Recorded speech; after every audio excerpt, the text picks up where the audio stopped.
Hey, howdy, hey.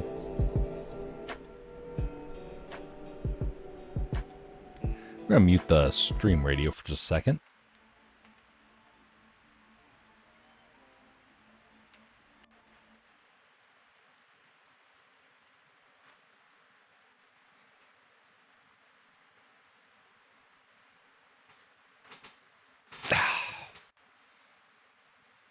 It's so frustrating. Fortnite still will not be heard by OBS, which means, well, we have to go in a roundabout way to fix this. Meaning that desktop audio comes back.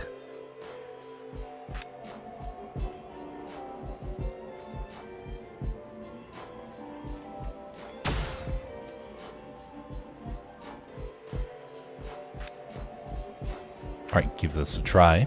See what happens. Listening. Perfect. All right.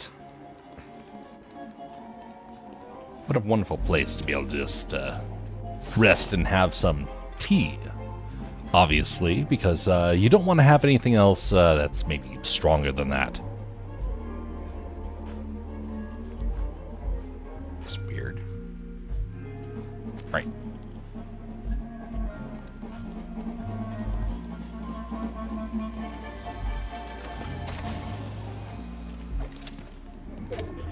Nice that we have blasters. Oh, you have a better one for me. Give it. I shot first.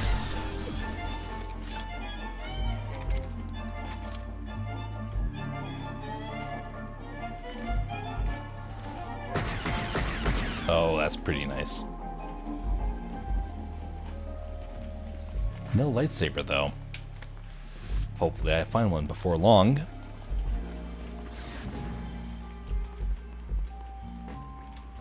I like the fact that we're not going to have to deal with reload. It's one of the best parts of the Star Wars theming.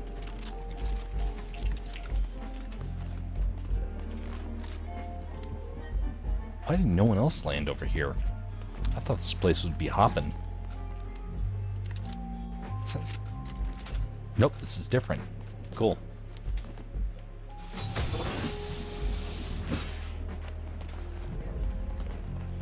Can you fly this?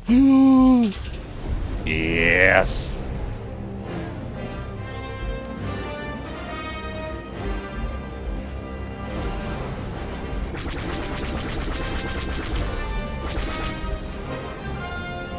Oh, that's so cool.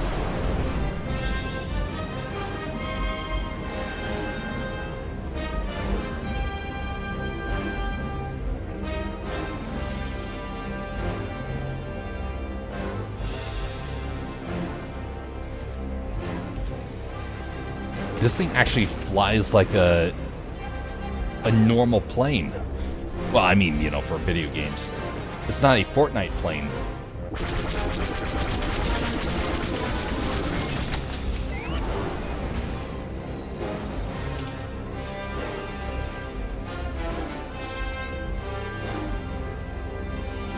Love the addition of the music in here as well.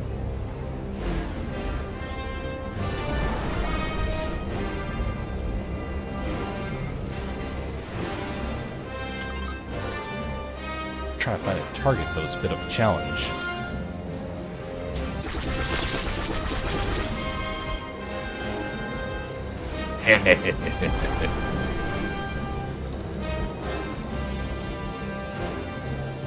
This thing's pretty damaged.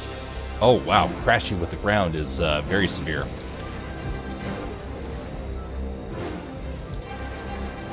Is there a repair station anywhere?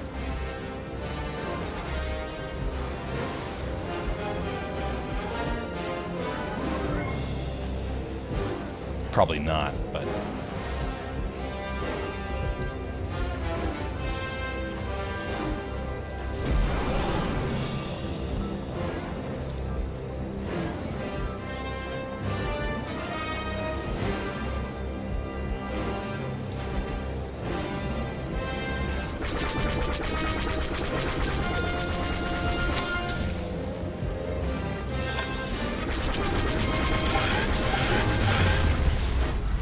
Ah, we're going down.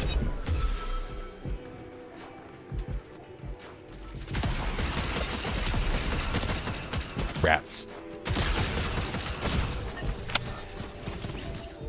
Oh well.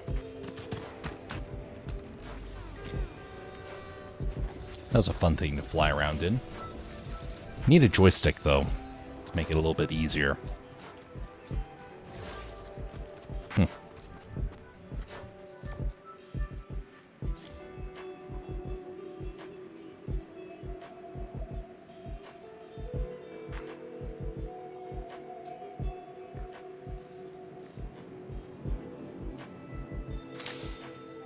Well, there has been a lot of busy weeks this year. Is that thing still alive? Huh. A lot of busy weeks. I kind of pushed any form of streaming to the side, mostly because there are 1,000 different streams, well, thousands of different streams, and there's no need for me to contribute. I contribute a little bit. People that are interested in it will definitely show up, but it's not something where it's a huge loss, and I do realize that. But we are going to be trying to get back to a more regular sort of stream schedule for the same reasons that I brought up last month. Last month I realized kind of the importance that streaming is to our generation. That's why I have been wanting to return to it and double down on it. Going back to that spot. Oh, wait a minute. Never mind, there's another Star Wars place. Oh, there's 3. 4. Oh ho. Nice.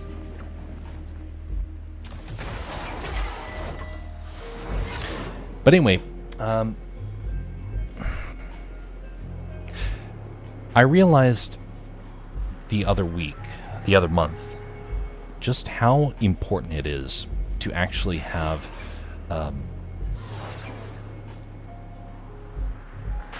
streaming communities.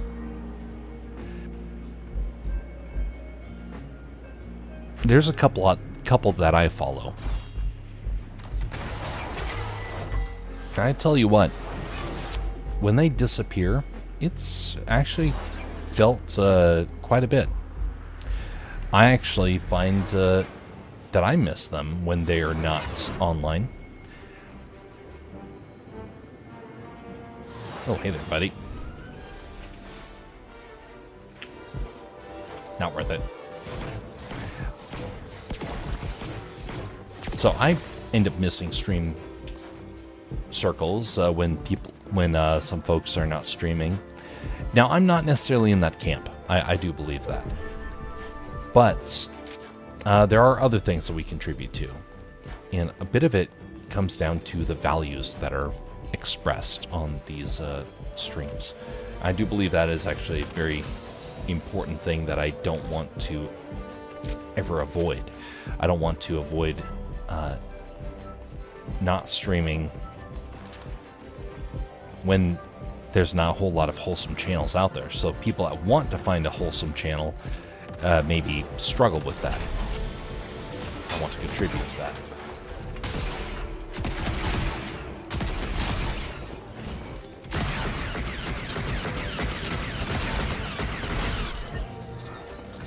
That shotgun is not worth it.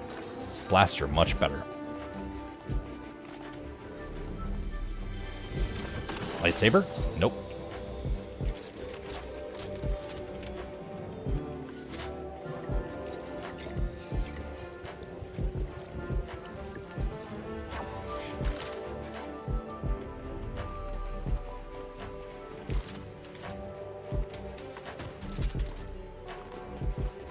This is a pretty intense series of regions that they put in for the Star Wars season.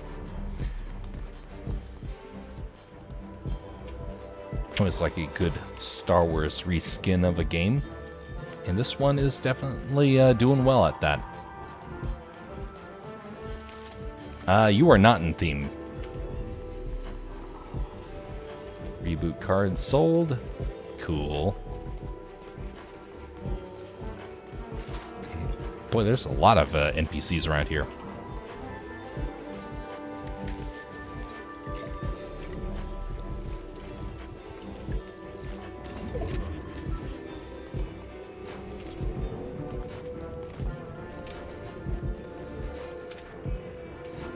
Whenever I see Star Wars, I always think of the old game DroidWorks. That was a big part of my childhood, and my first real introduction to the genre. And I'm actually glad that was the first time, because it allowed me to embrace it in a sense of adventure, creativity, and ingenuity, because it was a puzzle game. A very good one at that. They need to do more games like that.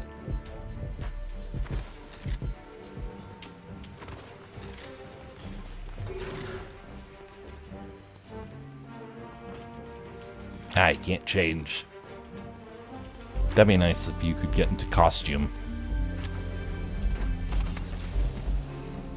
Oh wait, whoa, that's a better one. There we go. Perfect.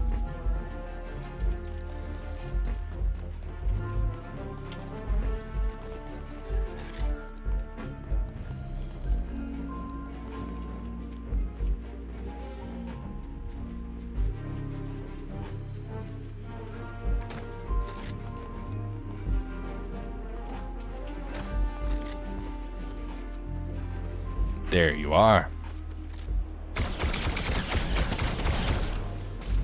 Ooh, that thing's very strong. I like that one.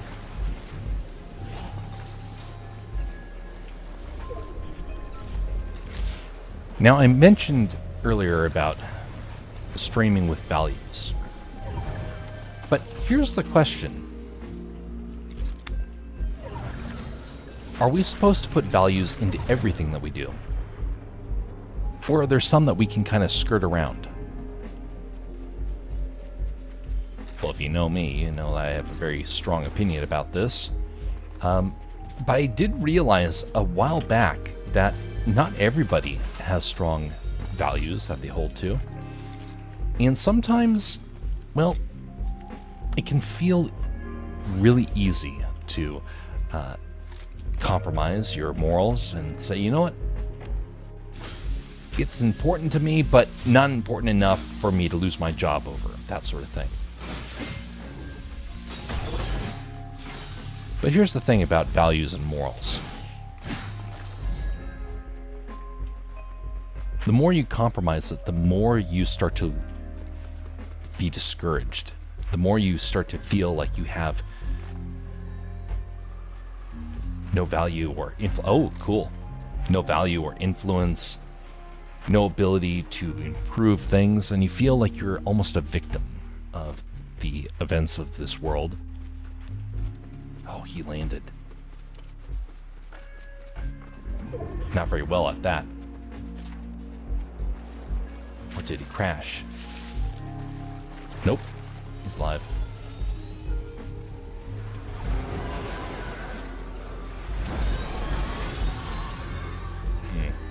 What did he come over here for?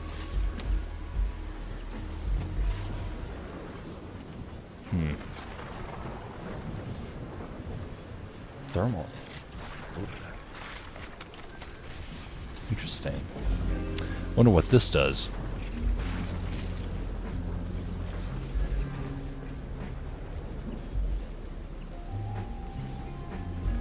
Is that a player?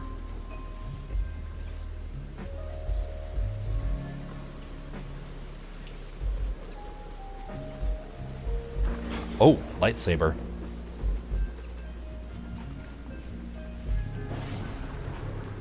What does this do? Okay. Pretty strong. I can only assume.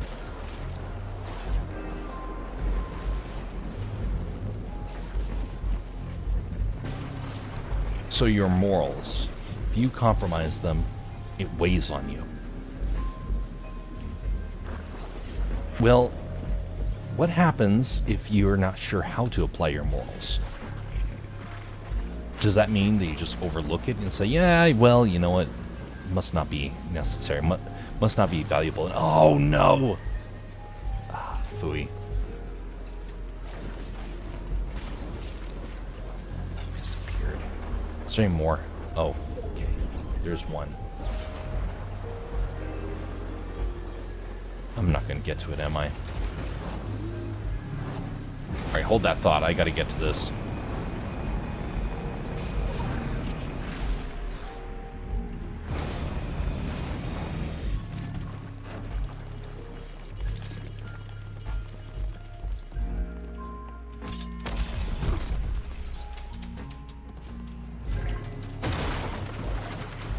Oh, come on. There we go.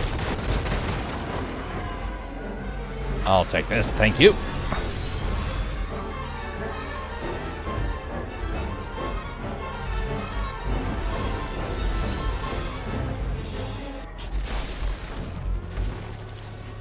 Gimme, gimme, gimme.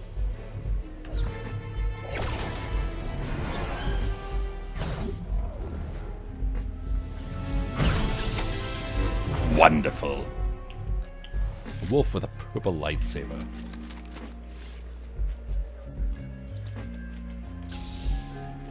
Very nice.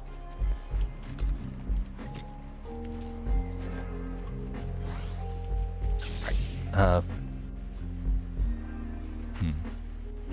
Lightsaber.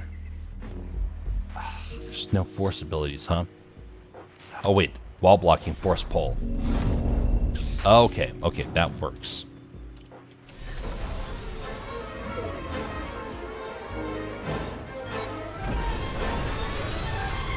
Ooh, nice and fast.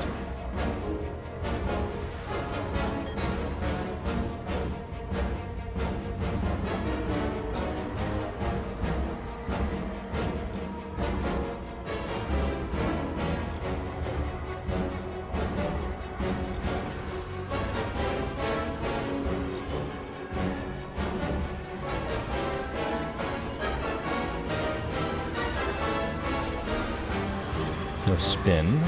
Okay.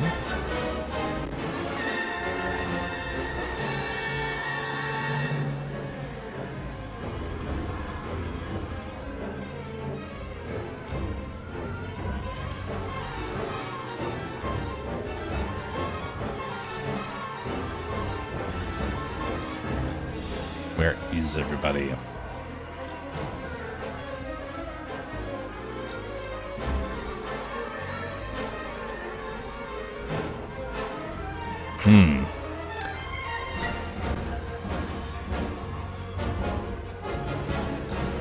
Looking and seeing nothing. Hey there. Welcome, folks. Much appreciated for the raid. Okay, does it say... No, it doesn't. Okay. I'm still trying to get used to the notifications on the Rumble side for raids. Greetings, one and all. How are you doing? And what were you doing before you came over to this neck of the woods, or this neck of the galaxy?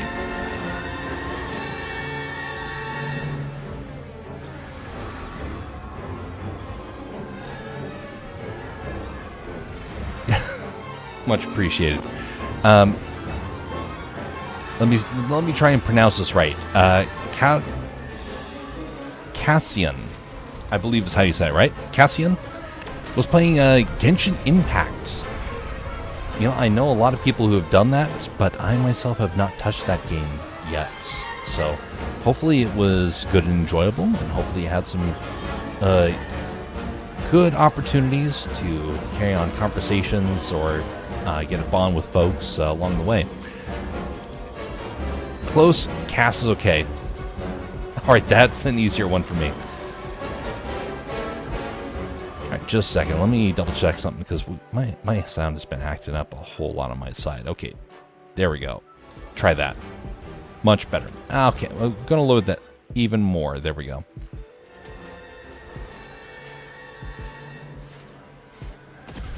What the? Did someone snipe me? I wasn't looking, so my bad. Alright, so Genshin Impact. Now, that game's been around for a while, hasn't it? Uh-oh.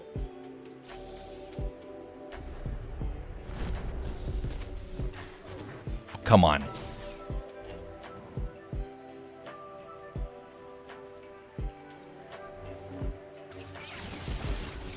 Oh, force light. Ah, come on. Live and learn.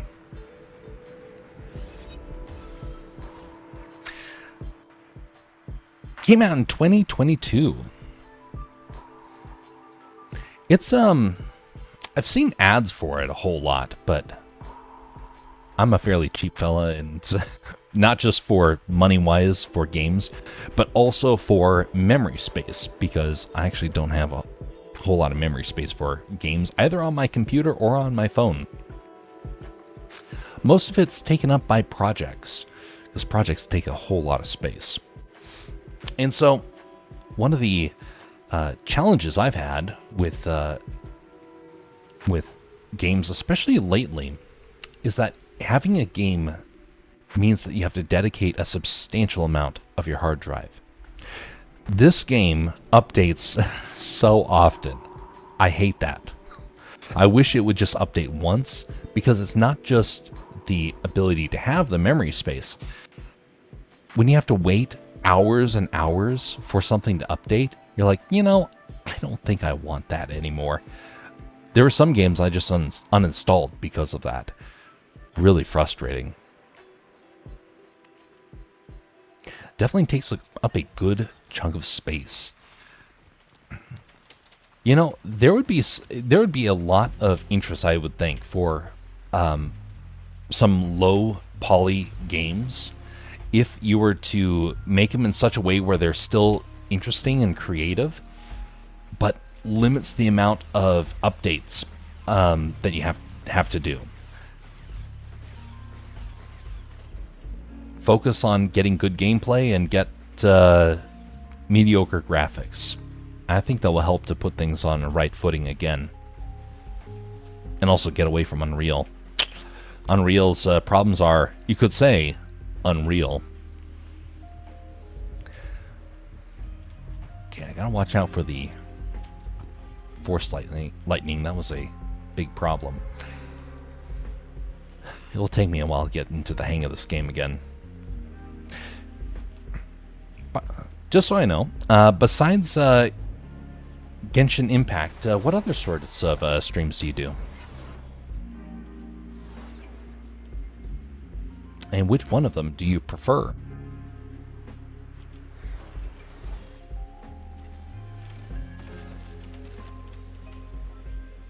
Oh. Come back here.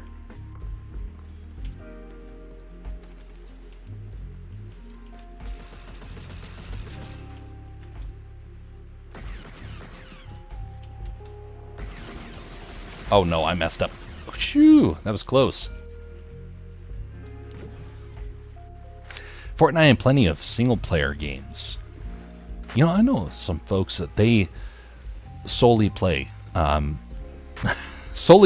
solo-player games, and I gotta say, there's a good draw for that.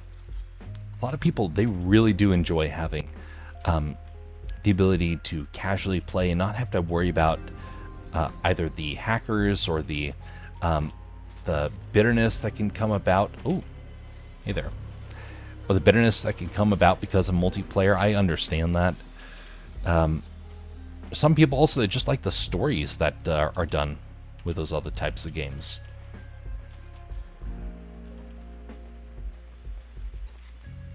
You can definitely tell good stories in single player better than multiplayer.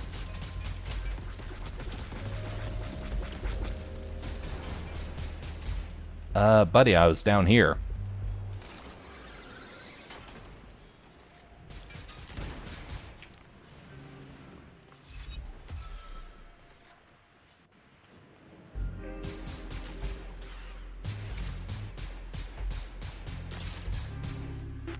Okay.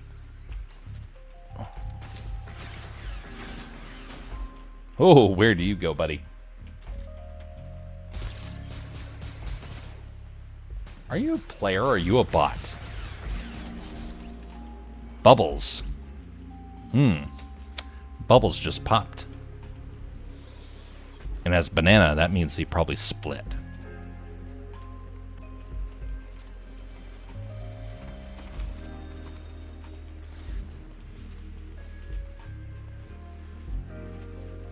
It was my, it was way past my bedtime, so I'm going to hop off. I hope you have a great rest of your stream.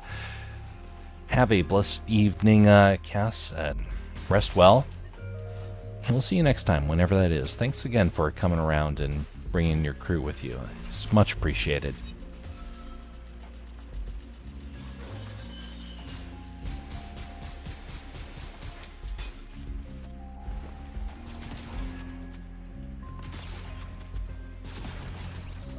Ooh, shotgun effect. You know, shotguns are making a comeback, you know, because of all their ability to take out drones and whatnot. I like this rifle. Ah, shoot. Should have walked back, not forward.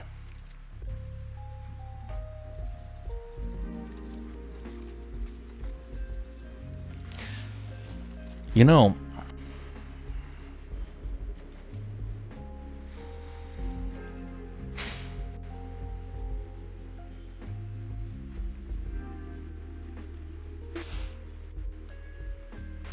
oh, that's interesting. I like it, but I don't think I'll get that. All right.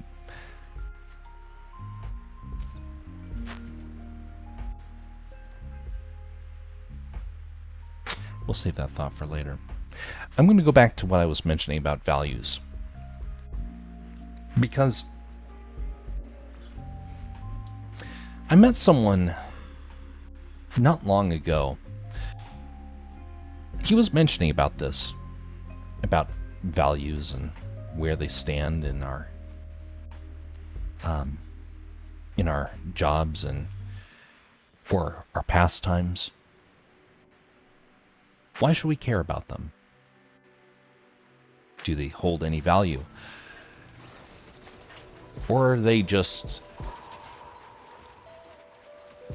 things that should be about convenience? I think the richer and more powerful you become, the more your values are compromised. And the more likely it is that your values are going to slowly be eroded away by the desire for more.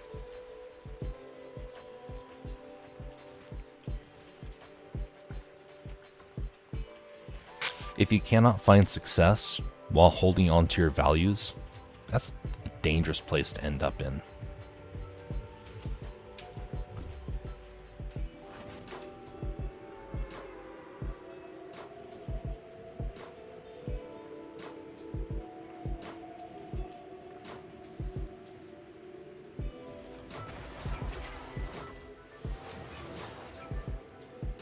So thus I raise this question.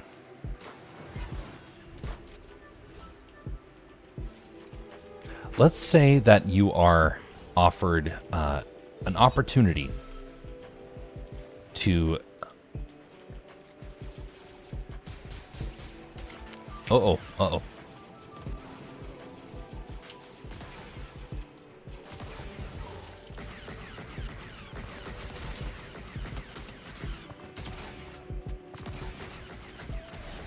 That was close. Got to get out of here.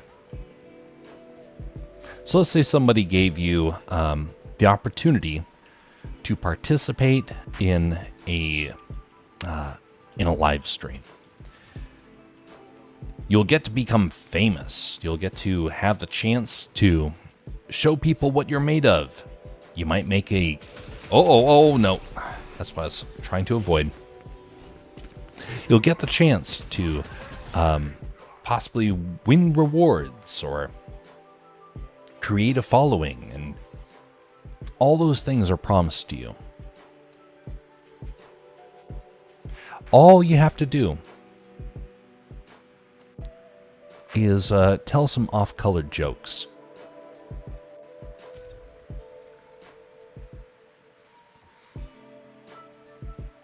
Sounds fine, doesn't it?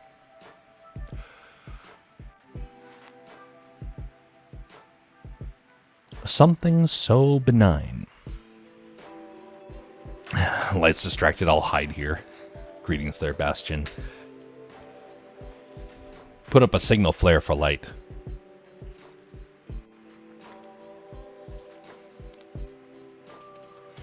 But here's the thing. If you were to do that, sure, you may think that it's perfectly fine. You use some off-colored jokes, you get a whole lot of money, you get some fame and recognition, and you say to yourself, you know what, that'll be the last time I do that. I already got things, I'm just going to call it quits. But here's the thing. You just showed people you're willing to compromise. You're willing to sell out. Something so benign. You're just going to use off-colored jokes. It's nothing terrible. I mean, you didn't sell your soul. But that's how it starts. Off-colored jokes are more a question about someone's values. And so if you're someone who wants to try and put your best foot forward, you want to avoid making immoral decisions. And among that would be, well, off-colored jokes. But if you compromise that, well, suddenly you're in a very tough spot, because next time people will ask for you to go a little bit further.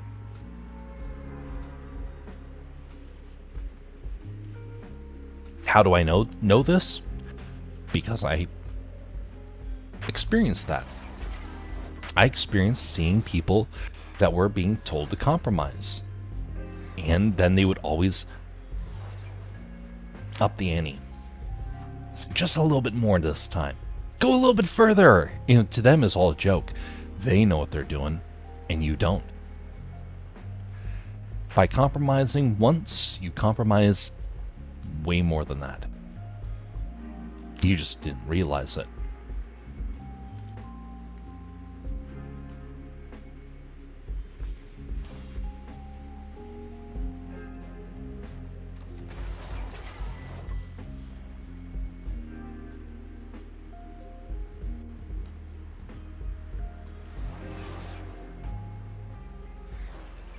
Oh, this is where the TIE Fighter is.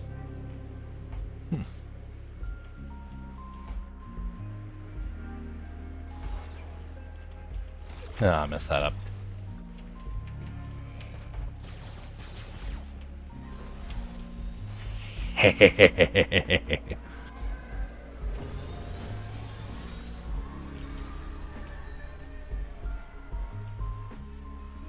Where'd he go?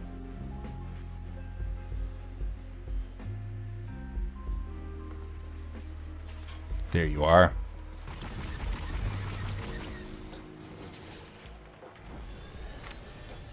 These things are fragile if you hit the ground.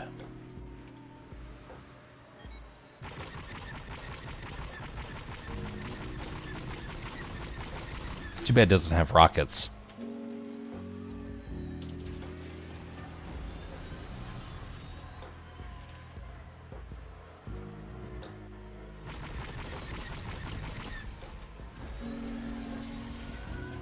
Let's see, left control switch seats. Whoa, I do not want that. Free look. Oh, interesting. That's cool. Uh-oh.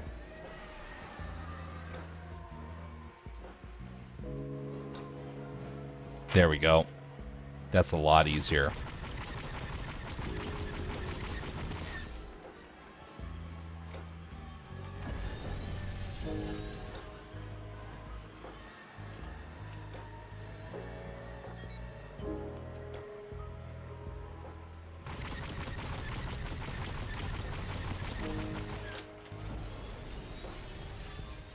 Oh, they're taking shots at me. Not good.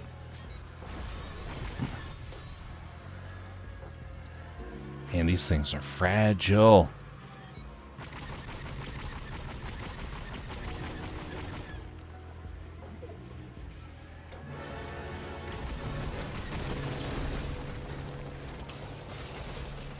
Dang it.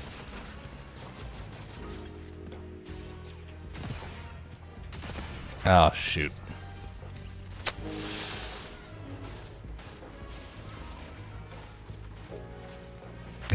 Sculpey asking, just as Cassie left. Dang, I was hoping to ask you about how your night was.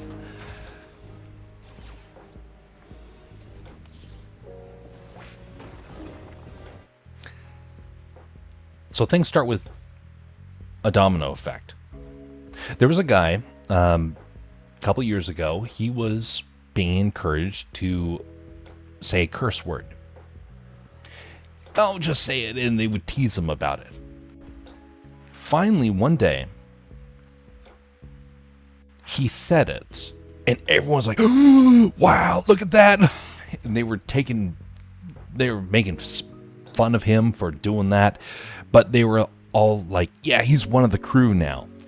You know what happened after he finally compromised his ability to not curse?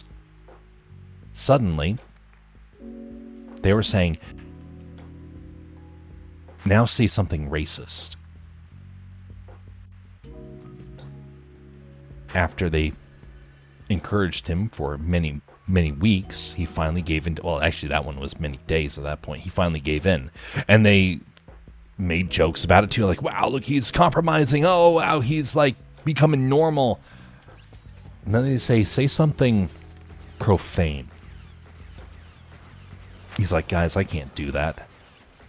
And he refused. But they already knew that they could goad him into saying something. So they pressed. They kept after him, and a couple weeks later, he said something profane. At that point, they could get him to say just about anything. See, he compromised his values, his morals. Even if he didn't fully understand why it troubled him so, people knew that they could make him break. And they delighted in it. They found that funny. They found that humorous and enjoyable, the fact that they could get him to do whatever they wanted. Light says good night. Good night, Light. Rest well. God bless. And we will chat with you someday. Not through Bastion, that is. Best viewers? No, we don't want that. Ban. We just want normal viewers, everyday viewers.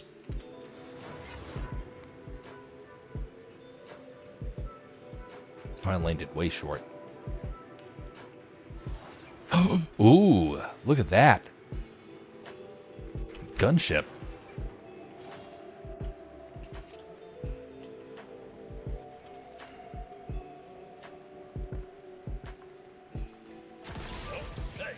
Oh, I missed. That could have been really bad. I think it was a bot, though.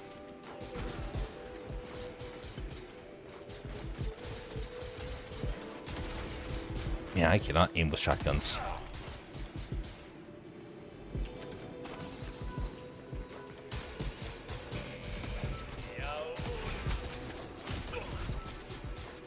It's so weird for them not to speak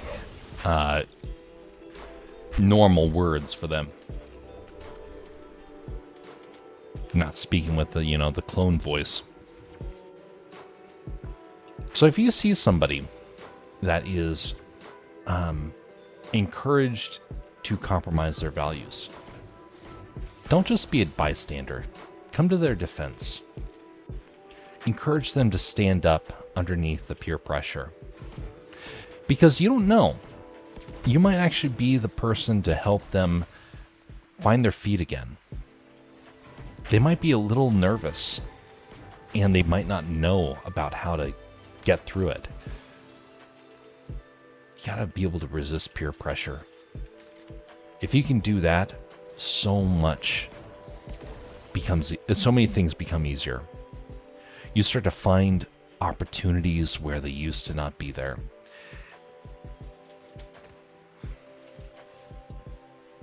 Too bad you can't fly this.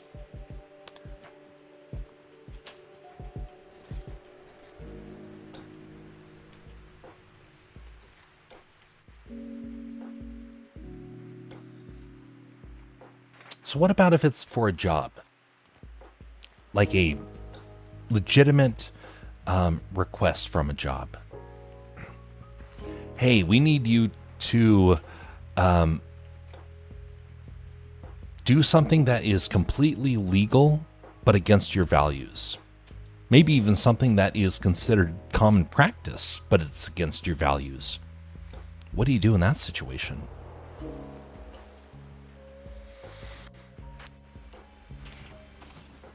That's a good question. And not one with an easy answer. What's up? My birthday's in 2 days. Congratulations.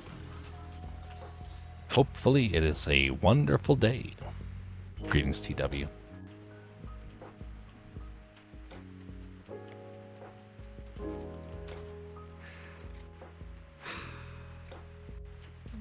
Well. Ooh, you can use this, huh? Cool. Okay, I can get into this one. There might be... Is there another one in the area? I'm almost certain that there is.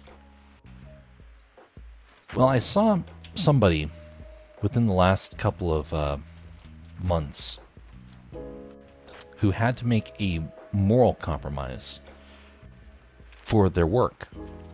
They didn't agree with that. But here's the thing. I view that as slightly different.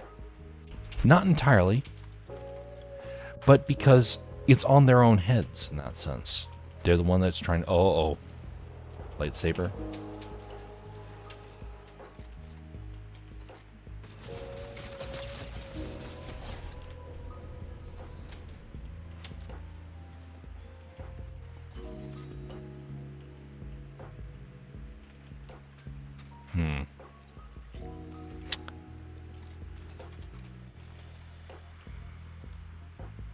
Man, where do you find the lightsaber already?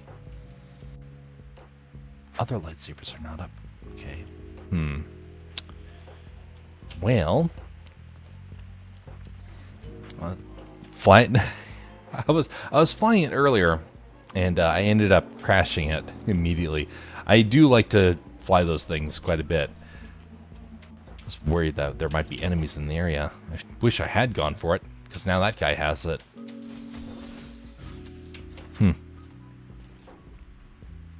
No worries. Hope that, yeah, being able to get good rest is important. So somebody that has to do something for a job in which they're told to compromise. There's been people throughout history who have had to compromise for their work. Let me put it this way. I think most occasions it's on somebody else's head if that happens. But you have the decision of whether or not you get to stand up and make a difference. Please flying close. Too bad I can't jump on board.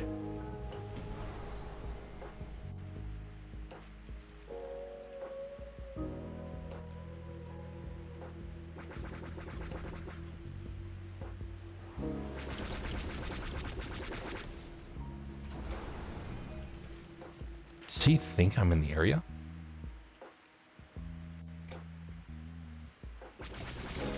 Yep, he does. Shoot. Could have taken him down so many times and I just refused to do it. Should have done it. Should have done it. So if your boss comes in and says, hey, under legal repercussions, we demand that you do this. I think you have a different issue. If you compromise, it's on their head. If you stand up,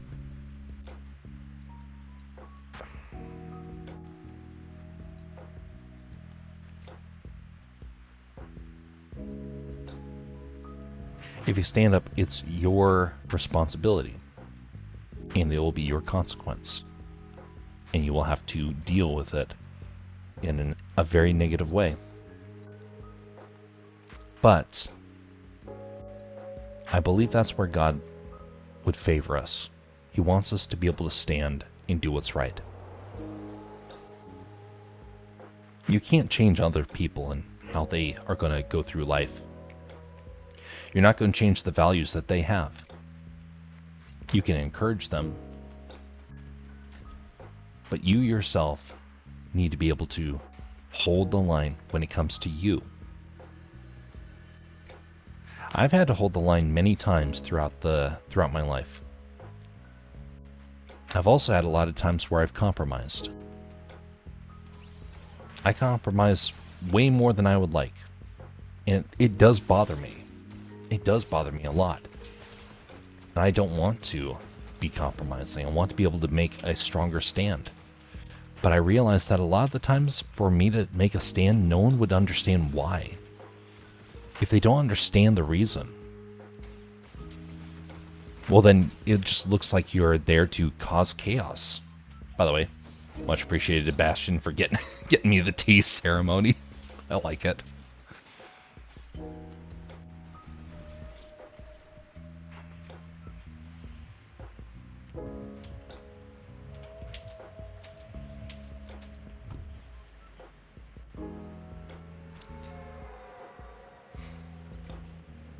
Be strong and courageous in all things.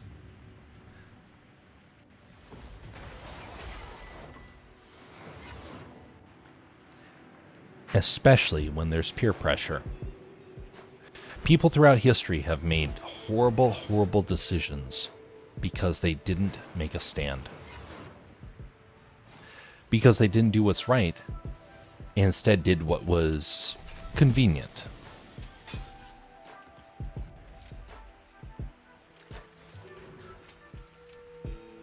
There's another starfighter around here? Is there one at each location? Alright, well, I'm not making the same mistake as earlier.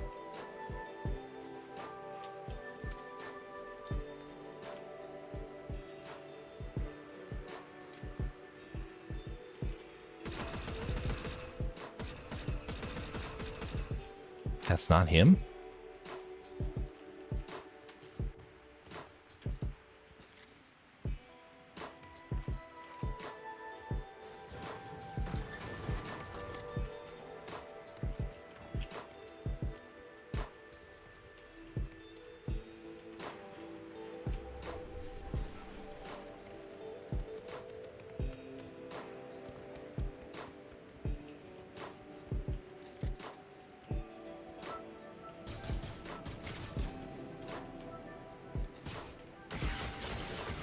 Ah, shoot.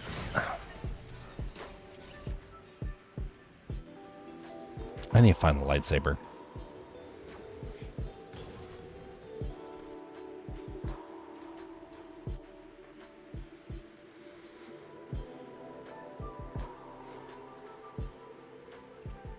One of the times that I had to make a stand in the past was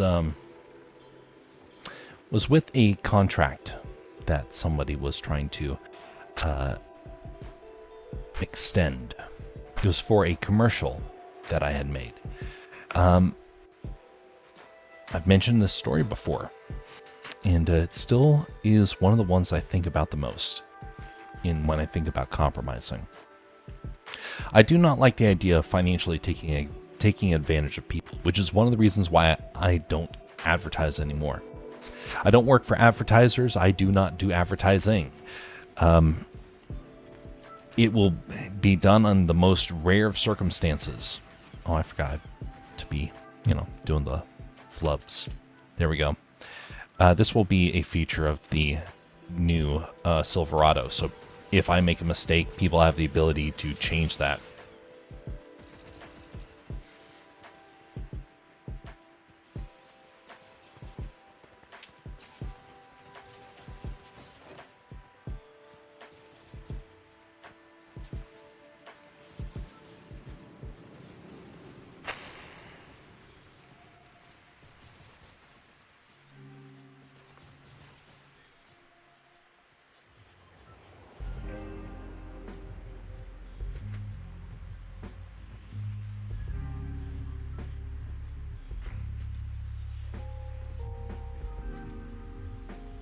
So let's say that you are somebody who is down on your luck. And you look on the TV and you see an advertisement. And it's for a fast cash now business. You're down on your luck. You need money. You can't get a loan. You need money now, otherwise the landlord will throw you out. By the way, landlords are some of the worst people in the world.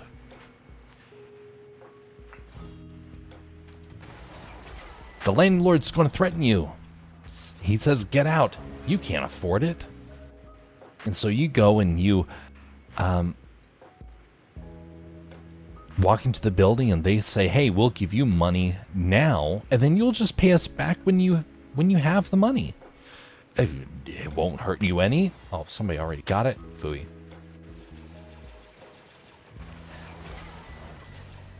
Uh-oh.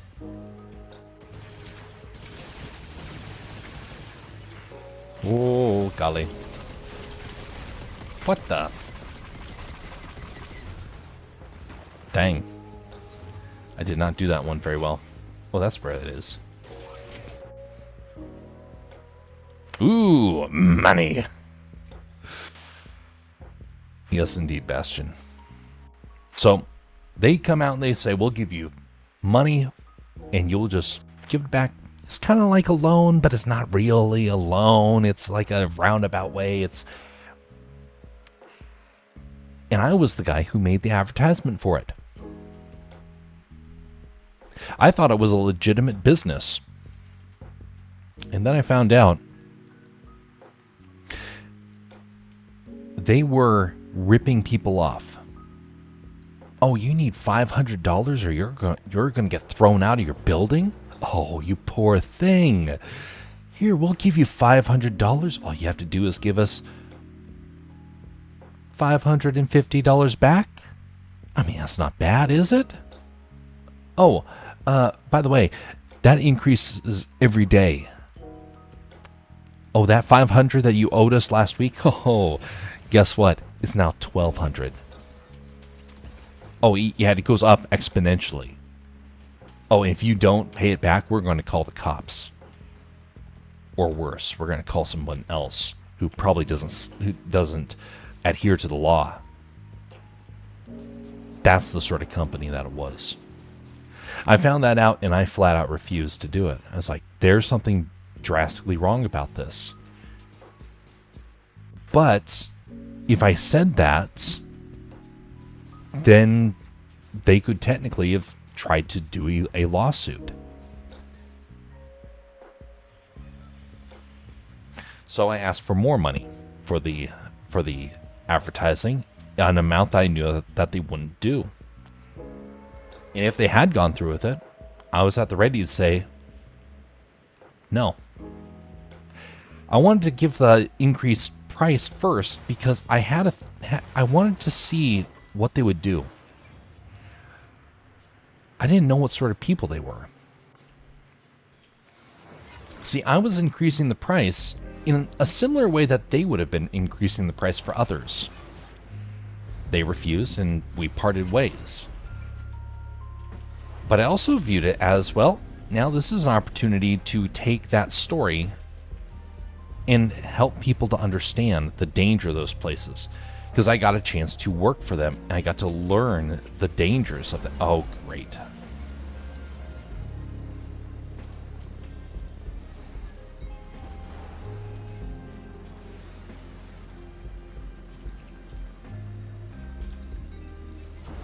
Man, he has hit me from a long distance. That's bad. These things are so fragile.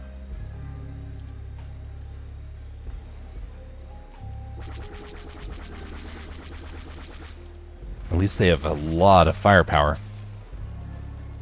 If you can find them.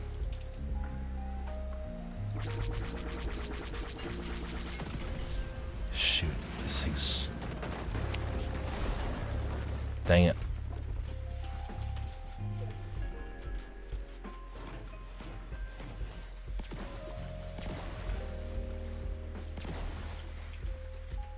What the? I eliminated him.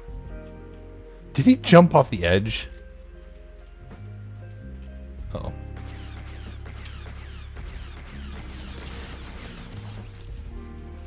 Cactus Dad. Uh-oh.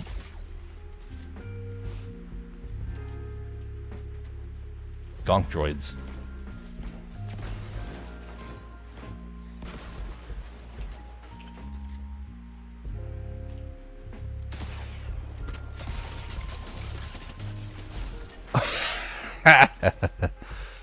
Nice. So in the end of that story, they continued to rob people. I can't stop them. I'm not a lawyer. I was not robbed by them. I didn't have a case. But what I can do is refuse to use my skills to benefit them. In that business, one day, I believe a lawyer is going to have a field day with them. If they haven't done it already. I mean, they might have already been bitten. But I do believe that there are a lot of businesses out there that are evil. Just because you get a job doesn't mean it's a good job. That's where morals come into play. Your morals and your values, they have to be strong. Now, that brings up the question, where do you get your morals? A lot of people get their morals from family and tradition. A lot of people get it from their culture and their nation. But most people get them from their faith, from their religion. I believe there are good morals out there. I believe there are bad ones. Now, in my observation of morals and values over my life, I have routinely seen the goodness that comes out of the morals and values set forth in the Bible. I do believe that is the best way to get a good, solid moral foundation. If you don't go to there for your source, well, a lot of the other ones get a little questionable. Let's take your nation, for example. If your nation says that one thing is good and one thing is bad, that may change with the next political party. If you agree to something and it's under one political party, well, it's very possible that you would be in the wrong with the next one. This happens all across the world, all throughout history. So what do? Well, that's why you have to be able to adhere to a higher power. Man will change his story over and over. His values will change with time, with understanding. There are some people that they will make decisions based upon the time, some based upon the economic situation, but in the end, the person who's going to have the best arguments are the people that have a value system that is based upon faith, that's based upon truth. Well, what is truth? Truth is seen throughout the world because God put it into everything. Everything in this world reflects its creator. And he set forth what is right and wrong, what is true and what is false. And if we're able to find that, well, we will have the ability to argue for its goodness. Not everyone's going to agree. In fact, I would dare say, even though it's so very easy to find... Oh.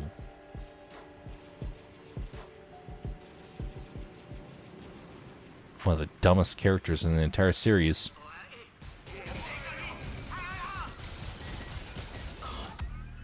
Yeah, yep. As weak as I thought it should be.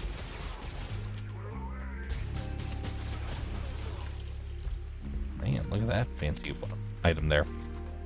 Nope, give it back.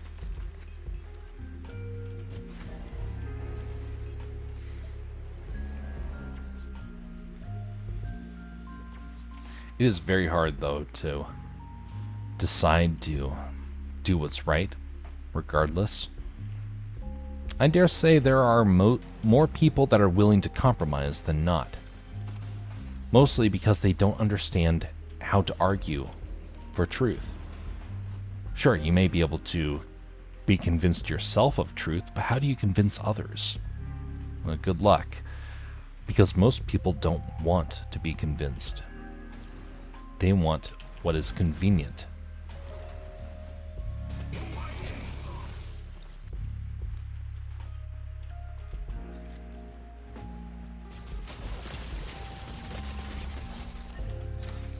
Close.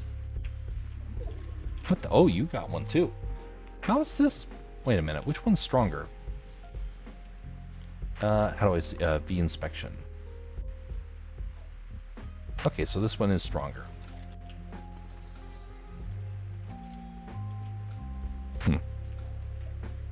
Hey, Wiz. Just woke up. How are you doing?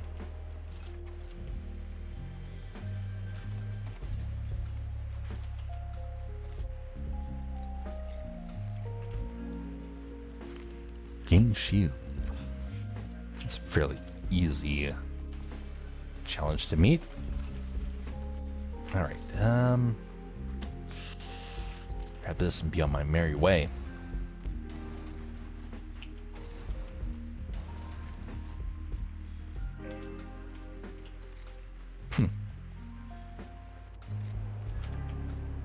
I saw a TIE fighter flying around here earlier. Guess must be in another part of the building?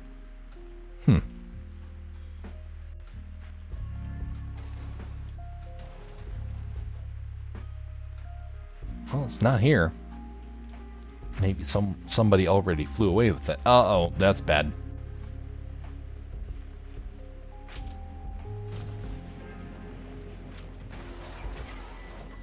Fly away, Mr. Wolf. Oh, there it is. Strange that it's not in the hangar. Health around here? Nope.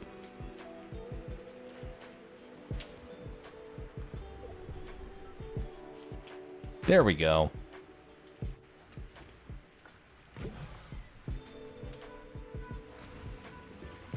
Delicious.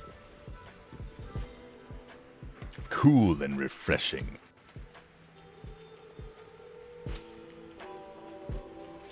Oh, wait. Pff, there's health right there, too. Whoop-de-doo. Alright. To the sky.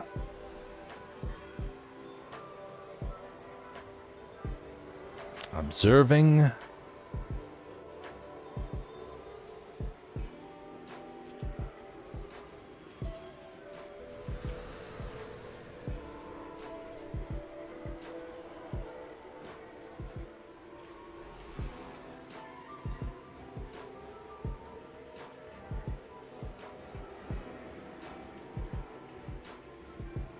There you are. Okay. Too bad I can't do a missile. Wait a minute. Where'd he go?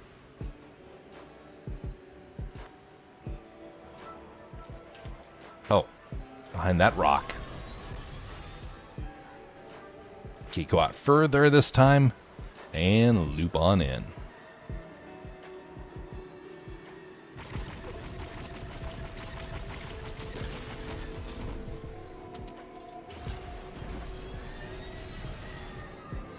This thing's only really good for one elimination, it seems.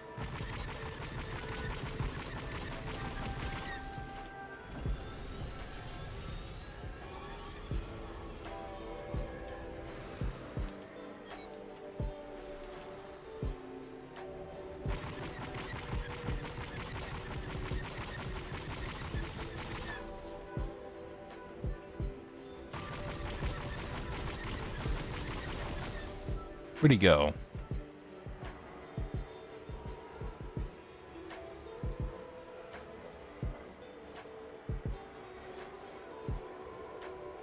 No idea.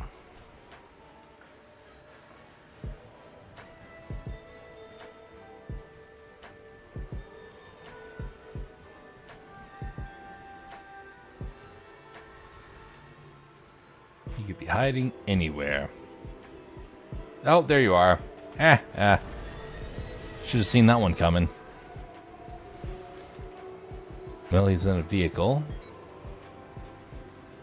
That should be easier to hit. And easier to follow. Oh, golly. That's bad. That's bad. That's bad. That's bad. Bad, bad, bad, bad. Not made to be in the forest. Made to be in the air.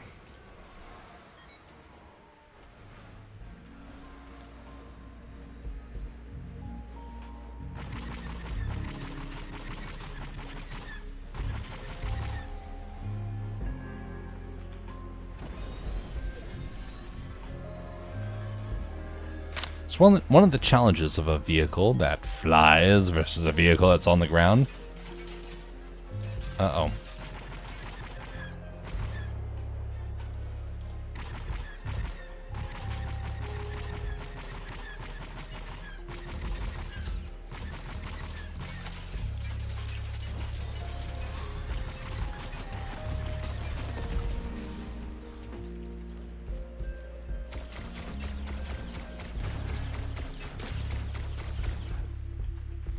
Yeah, that's alright. Destroy my vehicle, would you? I'll destroy yours.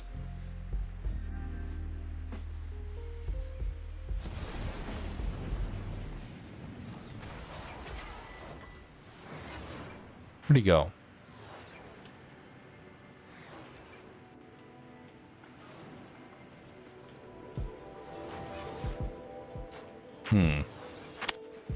Well, the hunt is on, and I can't smell it because I'm not actually a wolf.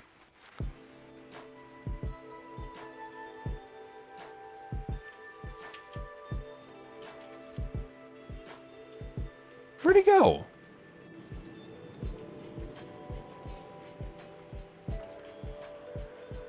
Wait a minute, maybe I should try and find the vehicle. I did destroy it, right?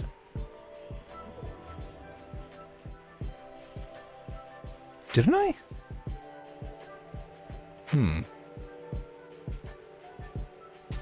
Uh-oh.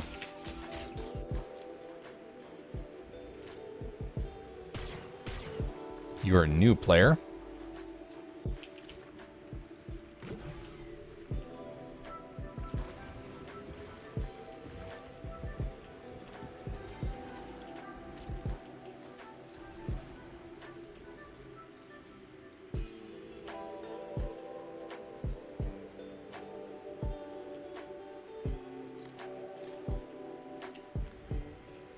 Okay, yeah, this is a tough one for them to try and close the distance.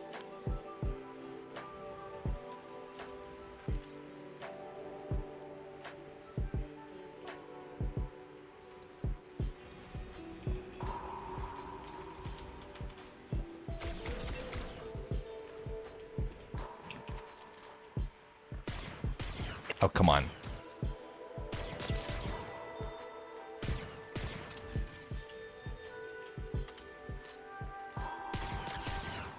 Oh, lightsaber. Come on. Launch.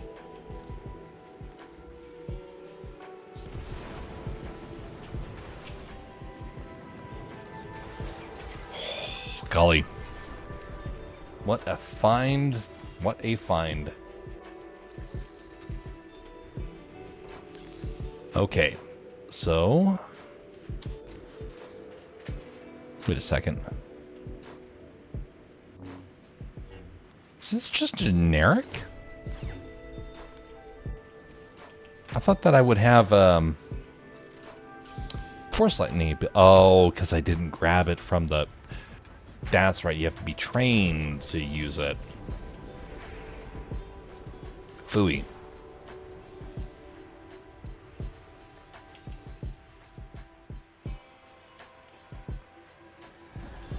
They can fly it again?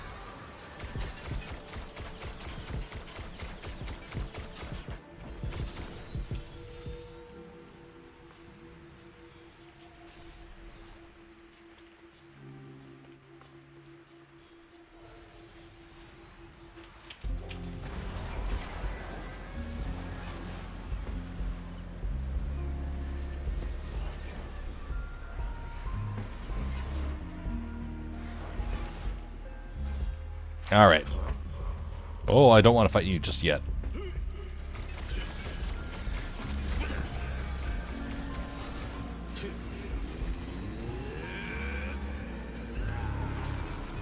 Come on. There we go.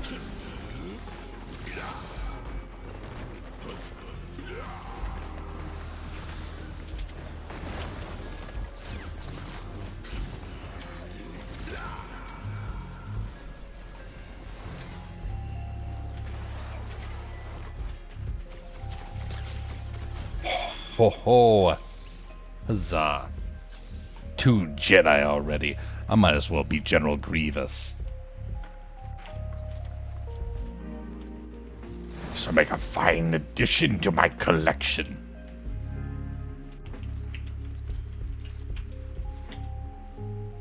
General Grievous takes light side lightsabers and trades them for mythic snipers.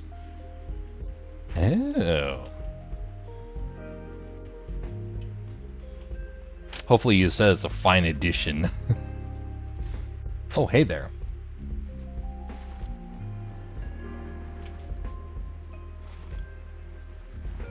Please be a force push. Okay. I wish this was Obi-Wan, not Silly Rey. Another fine addition.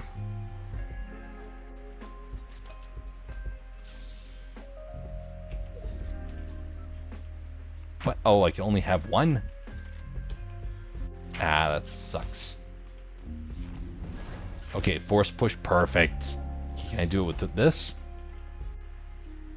Wait. Yes. This way they won't know what force ability I have, because I got a different lightsaber color. Yes, this is great. Very ideal.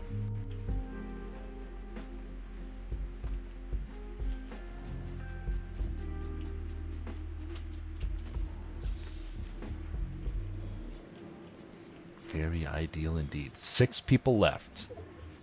I like the odds. Uh-oh. Get me up here.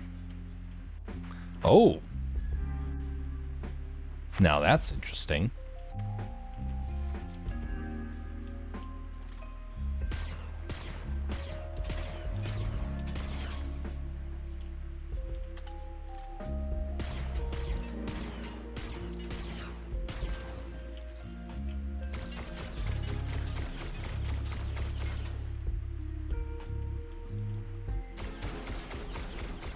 There we go. Now they won't try and use that.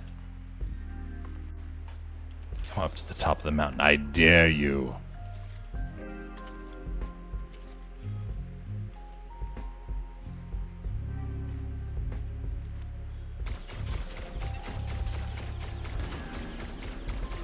Ooh.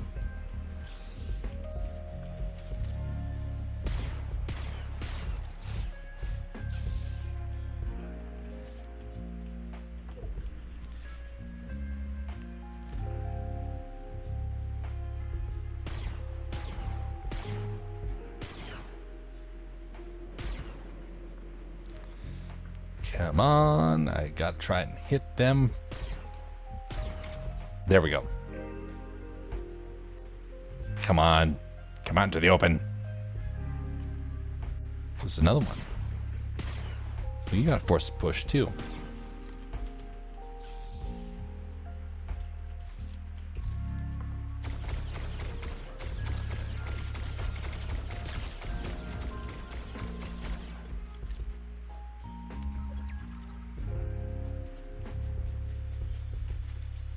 Did you survive? Uh-oh.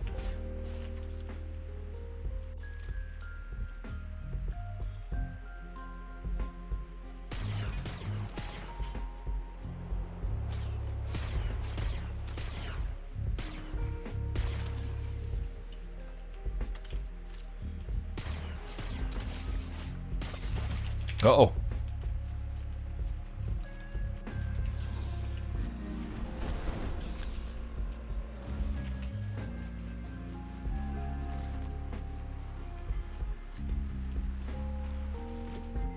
That could have been so bad. I should be so dead.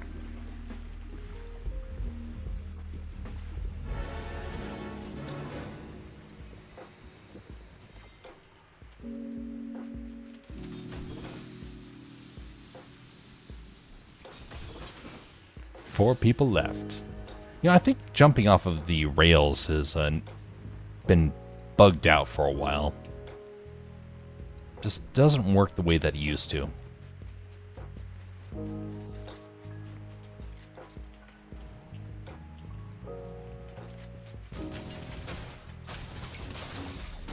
Ah, shoot.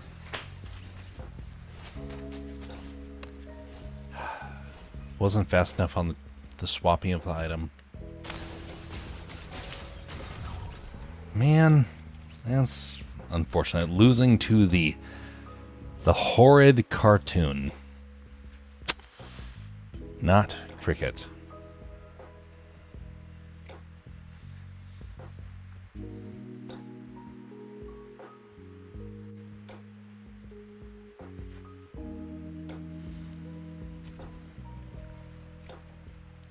By the way, summer is now here in Alaska. It is very warm. Meaning like 70, 80 degrees. So I flew in last night. I was traveling for work. I just got back. And I realized that I have the flexibility at this point to be able to actually stay in areas longer than I typically would for work. And so it made me think that I'm going to try and do that next time. I don't know when the next travel will be, but I need to try and do that. Because everything is kind of so busy that trying to travel home right after work is just not very helpful. You almost miss your flight multiple times and causes all sorts of problems. I like kind of laid back sort of travel, but also gives me the chance to, you know, see something other than just Alaska.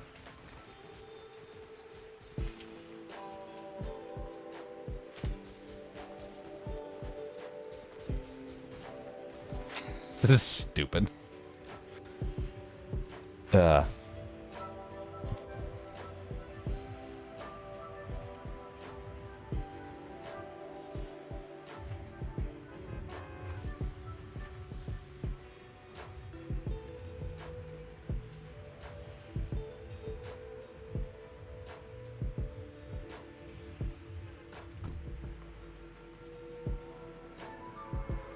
Back to Mos Eisley.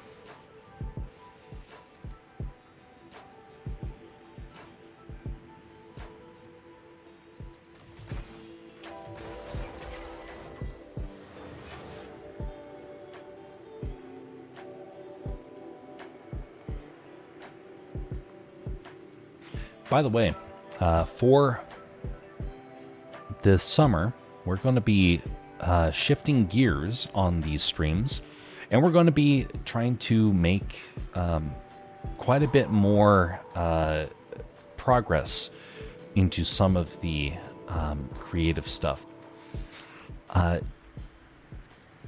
Getting very close to the release of the next projects.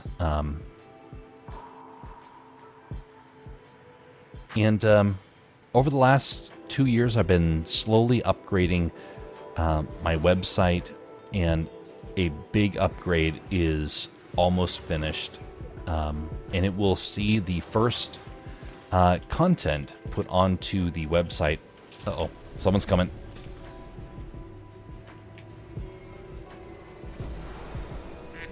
Fly off. Hey there, duck. Yeah, you better jump off, buddy. Hello there.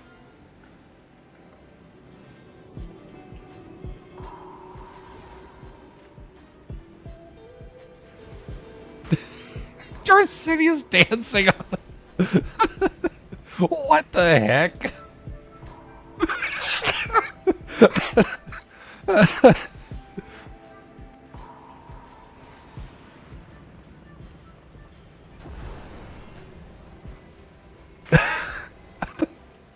This is so weird looking. This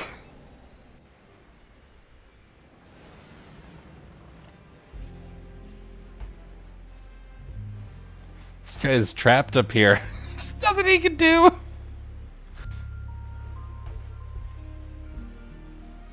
I didn't know you could jump on board. Huh. Do you have Darth Sidious dancing like a high school girl? It's so weird looking.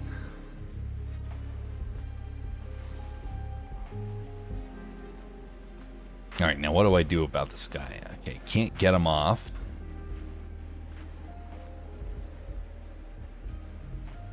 Yes, you can cha-cha back there all day long.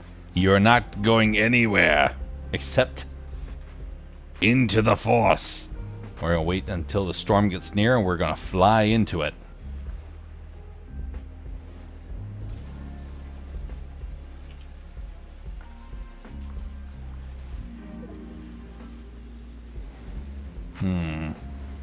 Where is the storm? Okay. Hope you're prepared, Lord Sidious.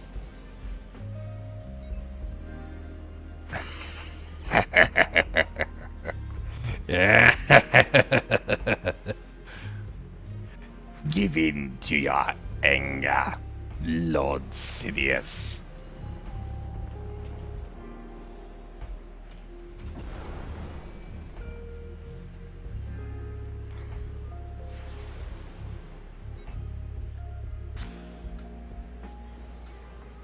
All right, almost there.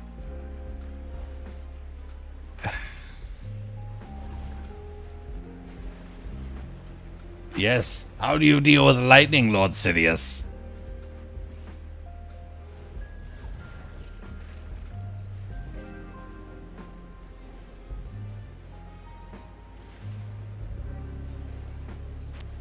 Almost out of it for me. There we go. Ah, shoot. Not the right speed for this.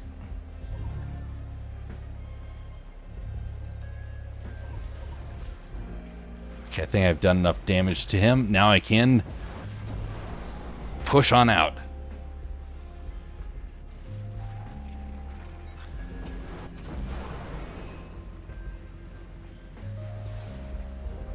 You will get off this vehicle. You will leave now, Lord Sidious. Beat it. No, don't dance to beat it. I mean beat it, like get off. Get off this vehicle.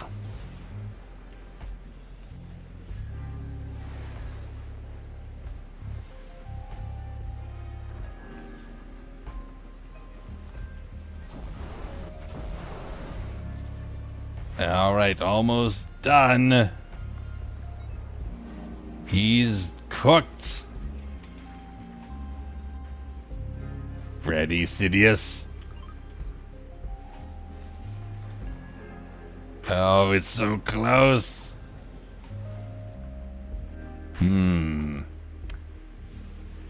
20 health for myself.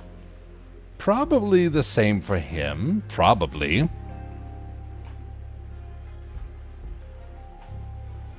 Okay, how do I do this final move here? Into the storm at full speed.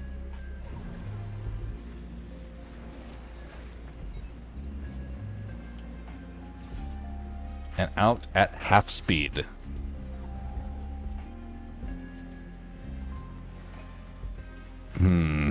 I think we're both going to perish at this point.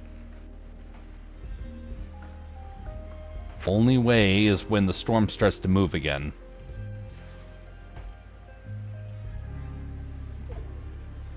Alright, Sidious. Just you and me in the storm. Hope you're prepared.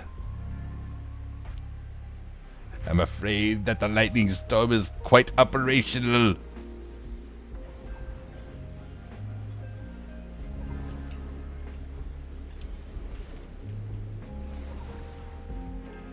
Oh, come on.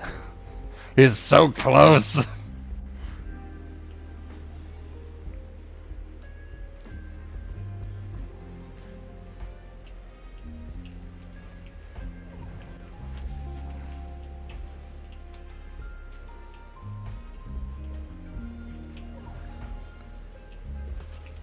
Yes! It worked! He's dead! And that is how you defeat a Sith.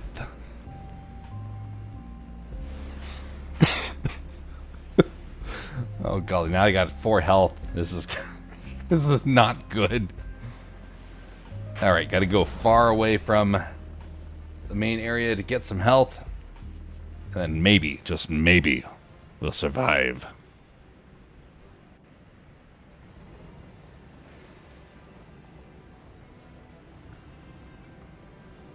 Hopefully Lord Sidious got his, Oh, hello. Alright, how do we exit? Exit vehicle. Uh-oh, trapped underneath it?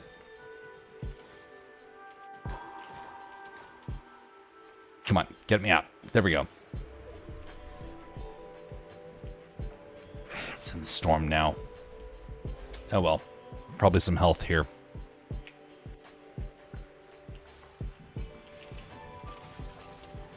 No, no health.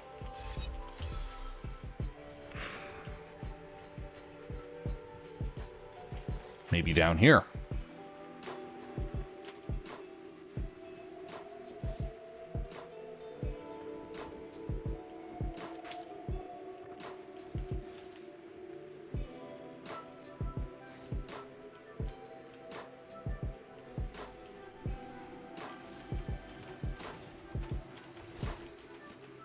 Ooh. Cut this again. Man, I got a long ways to go for health.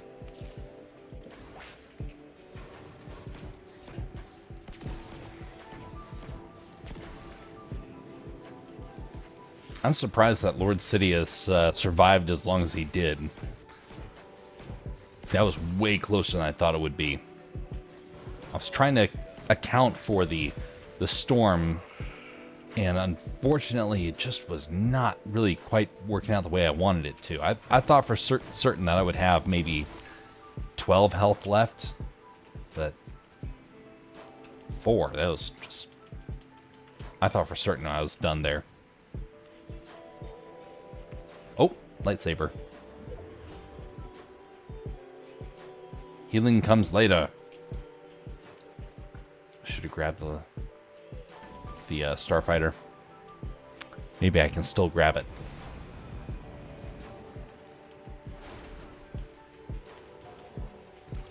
Alright, Ray, I don't really want your advice, but fine, tell me how to be just naturally overpowered. Wow, that was so easy. I just had to believe in myself. back to get the Starfighter.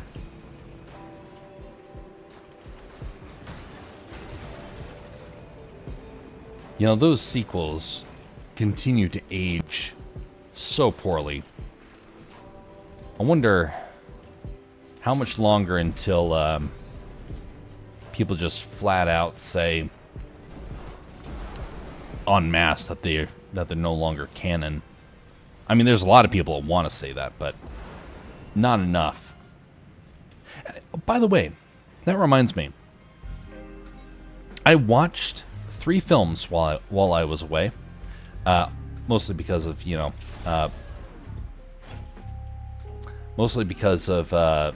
I was flying and decided to watch on the plane. But there was 3 films I saw,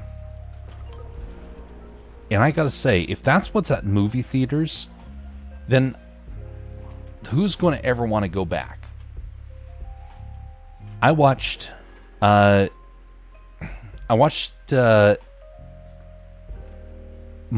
2. And I gotta say, Moana 2 is very woke.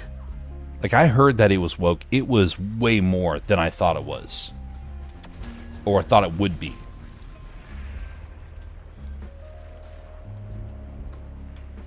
It was sickening. Just how woke it was. And you know what? It also wasn't even artistic. It wasn't beautiful. It wasn't inspiring. The music was awful. And it's almost like they don't even know how the first one kind of was. They don't even understand what made the first one at least, somewhat charming and beautiful. They just said, nah, let's just make it modern and then throw a reskin of the Polynesian islands on it. It was modern. It wasn't Polynesian at all. And that's what was so infuriating about it. I watched it because I thought, oh, this will be neat. I always liked the Polynesian islands. I thought it would at least have been beautiful. Jump on board, I'll give you the Lord Sidious treatment. Believe me, it's terrifying.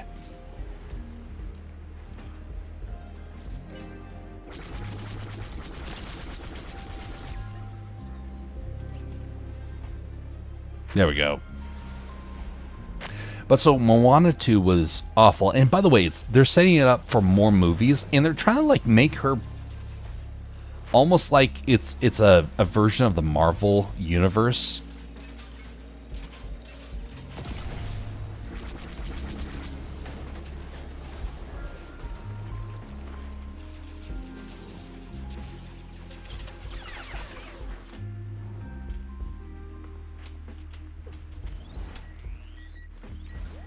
Come on.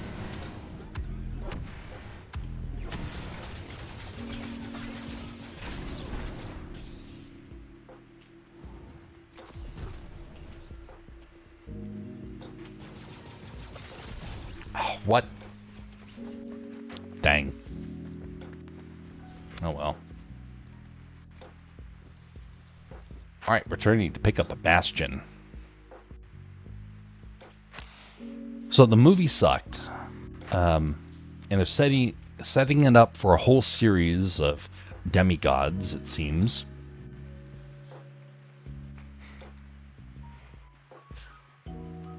Lord Vader, I regret to tell you. Well, let me tell you of a tea.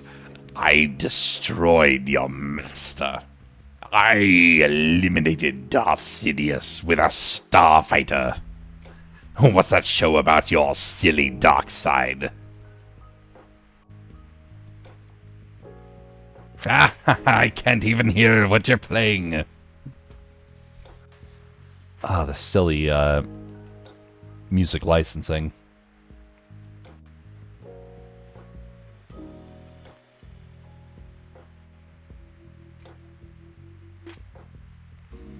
All right, let's see. What is this?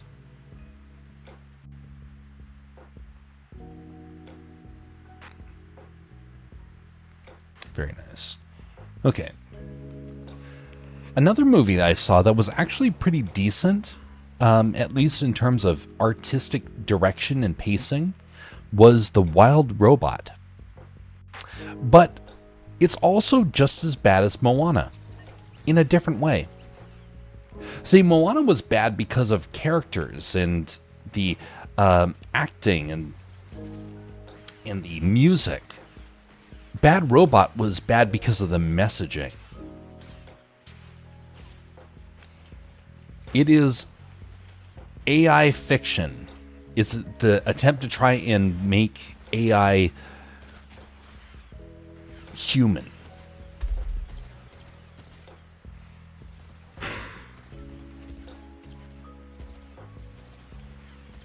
AI is not good.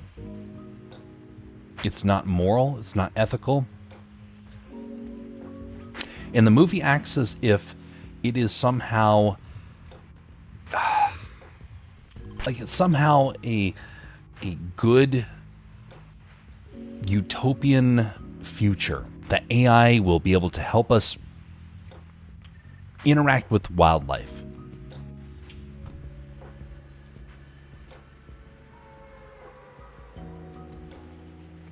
Now in it, a robot survives a horrible storm. It's being delivered to an unknown destination. The robot crashes onto an island, and it's full of wildlife. It looks like the Rocky Mountains in many ways, but it's just an island in the middle of the ocean. Kind of a weird idea. And I didn't really think anything of it. I thought, oh, it's probably like an island in Washington State, like off the coastline, or it's like, or it's oh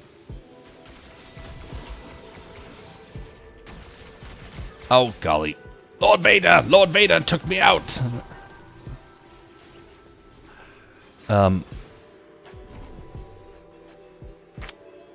So I thought it was like Vancouver or something like that, an island where it's surrounded by ocean. Okay, nothing, no big problem.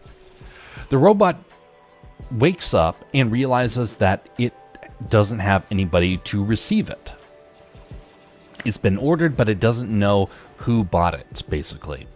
And so it's looking for a directive, and so some sort of directive from a living creature. Well, it decides that it's going to just loiter and try and understand the biological communication of the creatures it's around. And so it listens to all living matter and thus becomes able to communicate with animals. Okay, fine. Princesses talk with animals, now robots talk with animals. Wonderful, okay. But it may seem like benign, like what's the big deal? It's because it's part of this utopian belief that somehow robots and AI is going to unlock this ability to communicate with the animal world. It's actually quite a problem, ethically. Well, you have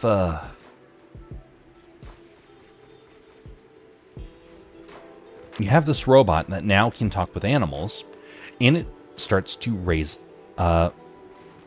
a gosling that it finds. The gosling comes to imprint upon it, and it thinks that it too is a robot, and is being raised to try and survive as the robot is able to basically teach. Well, it learns to swim, but it learns to swim horribly. It learns to walk, but it walks in a strange way. It learns to reason in a strange way. And so, thus, it is never accepted by its own kind. No other goose will accept it. And it becomes the plot point of the robot to try and train this goose to be a goose. Well, the story starts to show that the robot's trying to help make the animals' world of savagery into a utopia. don't worry, we don't need to fight, we can all get along sort of message. And thus all the animals start to become, well, human.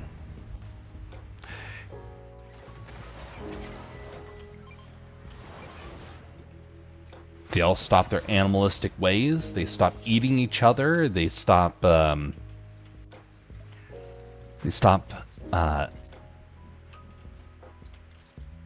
being mindless savages, so to speak. Thank you, Lord Vader.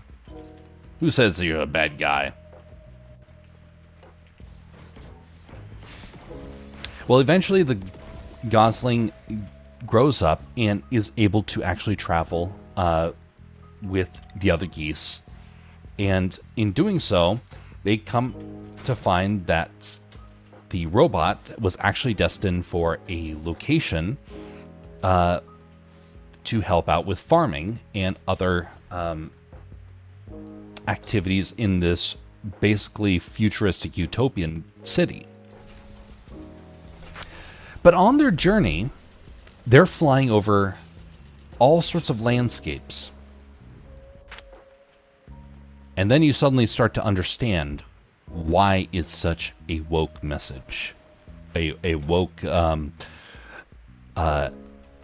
environmental sort of message. In the film, the oceans have risen because of climate change. That nonsense.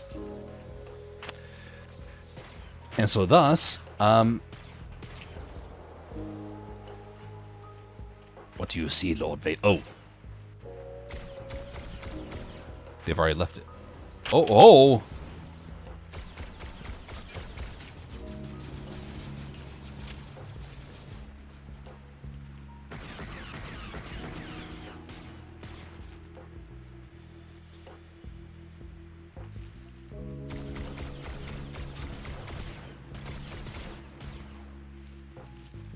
Well done. Oh, lightsaber. Ooh, giant gemstone.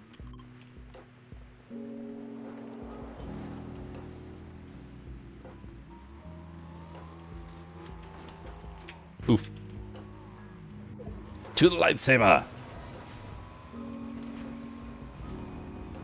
So the world is flooded. The Golden Gate Bridge is... Oh, Darth Maul. Teach me, Darth Maul. So basically, you understand suddenly why all the animals are on this island in the middle of the ocean. Because the mountains have flooded. And suddenly, what could have been just a futuristic, utopian animal kingdom story became an environmental story. It became silly and nonsensical. And that was when everything started to fall apart. Pretty soon, it becomes even worse as the robots start to return, and you find out that the AI has transcended being a robot and is now actually more of a, you could say more of a human.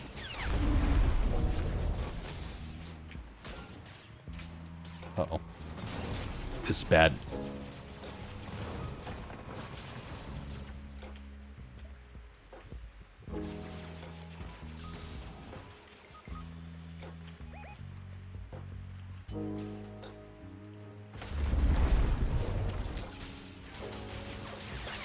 Oh, it's so bad. Phooey. Man, that guy had the range on us, and then the car was that. It was a bad situation. It happens. But you know what doesn't happen is oceans rising. So that raises a question, because I've heard many people argue about the that, oh, it's a fact, the oceans are rising. And the film is just helping people understand the severity of the situation we're in. Okay. I've been studying the Arctic and the melting of the ice more than most people. I am not an expert officially, but I have studied it enough that I can say beyond a shadow of a doubt that it is not true. The oceans are not rising, and no matter how much the ice melts, you're barely going to have more than a few inches that it will rise. Now, how am I so certain about that? Because obviously, isn't there proof all around the world? No, there is not proof. Oh my goodness, that's hideous bastion. There is no proof. But islands are sinking. Cities are underwater. Obviously, it's not the ocean rising, it is the land sinking. See, that's the reality of it. The land is sinking. I'm in an area of Alaska where I hear about the oceans rising all over the place. We have areas that have been around since the 1800s, and the ocean has not risen. It's still there. But you know what? There are areas of this world where there are docks that are underwater. So what happened? Well, we forget that there's also docks that are far away from the ocean. Land changes. Some areas will erode. Some areas will rise up. Some areas will sink. And what's going on is that we're at a point where some areas have not had the water budge at all. And we've had other areas that have been taking out minerals from the ground. They've been mining. They've been drilling for oil. They've been pumping water out of the ground that is high in mineral content. Where do the minerals come from? It comes from the soil, from the rocks beneath your feet, things like that. And thus, if you take it out, guess what happens? You're taking out the very foundation your structures are built upon. They're going to sink. That's what's going on. So when you see a movie that's like trying to freak kids out, because that's what it's designed for. It's designed for kids and them trying to tell them at an early age, better be afraid because San Francisco is going to be underwater one day and no one's going to be able to live there. Oh, the animals, they're going to suffer because they're going to be on a little island all by themselves and they're going to eat each other to oblivion. That's trying to freak kids out. It's propaganda.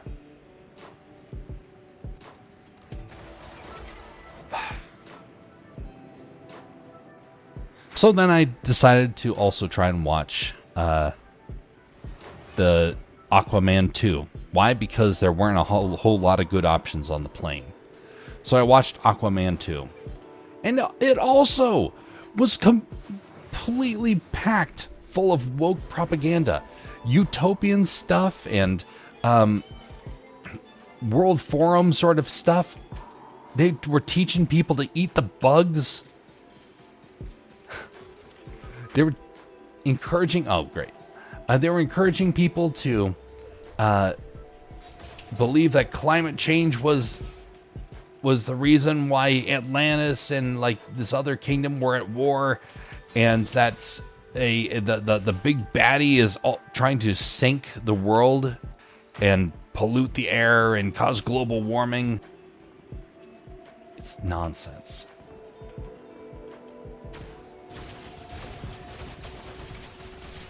Uh-oh. Rats. So it was just bad movies all over. Well, that's the major films of the last couple of years. I mean, among them. I mean, there's other ones out there. I mean, but of the ones that I've heard about, those were actually some pretty decent critically acclaimed ones by a great many people.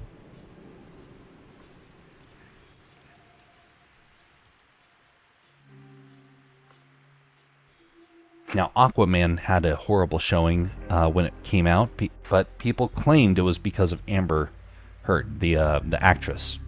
Is that her name? Either way, the actress that wronged Johnny Depp. They say that the movie failed because of that. No, it failed maybe first because of that.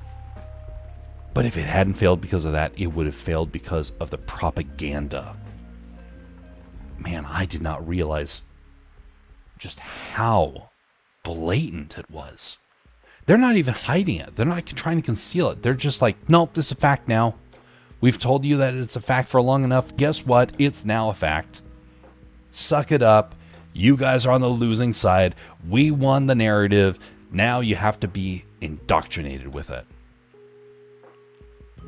I hate it. I hate it because it is so false. Global warming. Global warming, here's a tough fact, okay? And I'm going to come out and say global warming will happen. It will happen one day. I don't think it's happening now, but it will happen one day. Why do I say this? Because the Bible says it. The Bible warns us that in Revelation, that one of the plagues that is going to be cast on the earth is that the sun is going to become hot and it's going to scorch the earth. And the amount of time people can spend outside is going to be greatly reduced because it is so hot. Global warming will happen, but it won't be on our account. God is going to smite the earth one day, but it's going to be in the time of judgment. Now, as far as I know, we're not in that time yet, but we're definitely on our way towards that. And one day it will become blatantly clear. And during that time frame, we as human beings are going to be left with a choice to either repent or to rebel.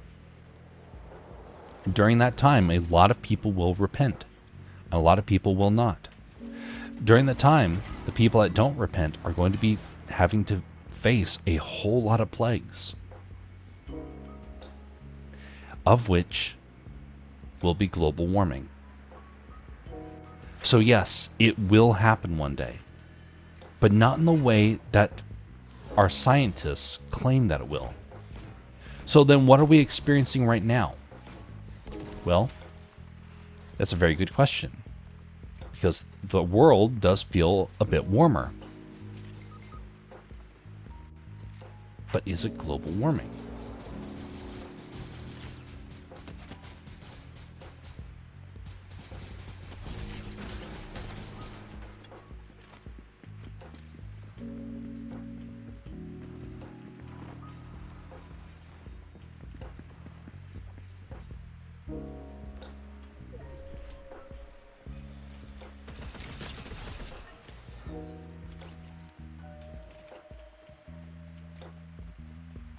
Success. We're almost.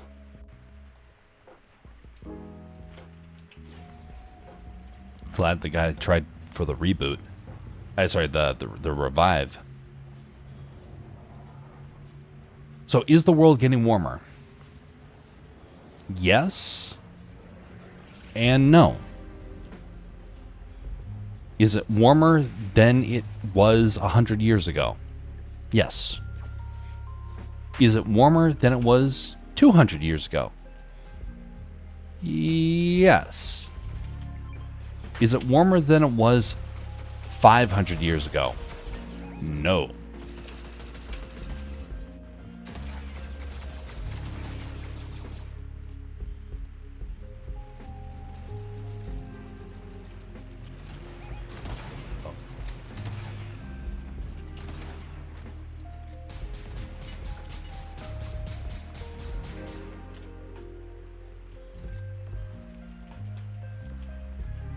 They're gonna have to walk on their way back. So it's not warmer than it was 500 years ago. And 1,000 years ago was, or roughly about, there was a mini ice age, if I remember right. Oh. But a lot of them were also regional things. Oh, golly. All right. Here you go.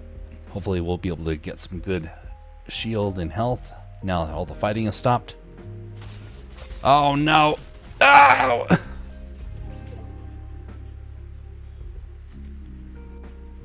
Never mind. Oof.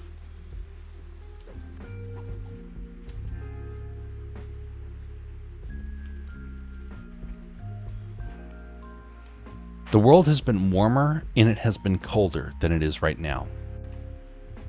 Mankind might be able to influence the heat of a region, but not of the globe. The sun is the #1 contributor to whether the earth is hot or cold. But then what about all these people that are experiencing substantial increases in temperature? Well, there's a reason for that. Let me explain. If you have a bunch of people living in an area over time, and over the last 100 years, it has become super, super hot by comparison to what it used to be. What is the contributor? Is it the fact that they are using their gas cars and contributing to climate change? Or could there be another factor? Everyone wants there to be a boogeyman, something that they can blame for their, for what's going on. And right now, that is climate change on being blamed on the oil industry. But nobody's looking and realizing that the regions that we are measuring these temperature changes are not in the wilderness anymore. They're in the cities. Have you stood in a grass field and felt overheated? You're outside and you're just panting. Oh, it's so hot. The grass around here is so hot. Now, if it's dry grass, then yes. If it is green grass, you're likely saying, wow, this is beautiful grass. What a wonderful day. And you're laying down on the grass and you're thinking, this is superb. Let's land on over here instead. Something further away from all the nonsense taking place.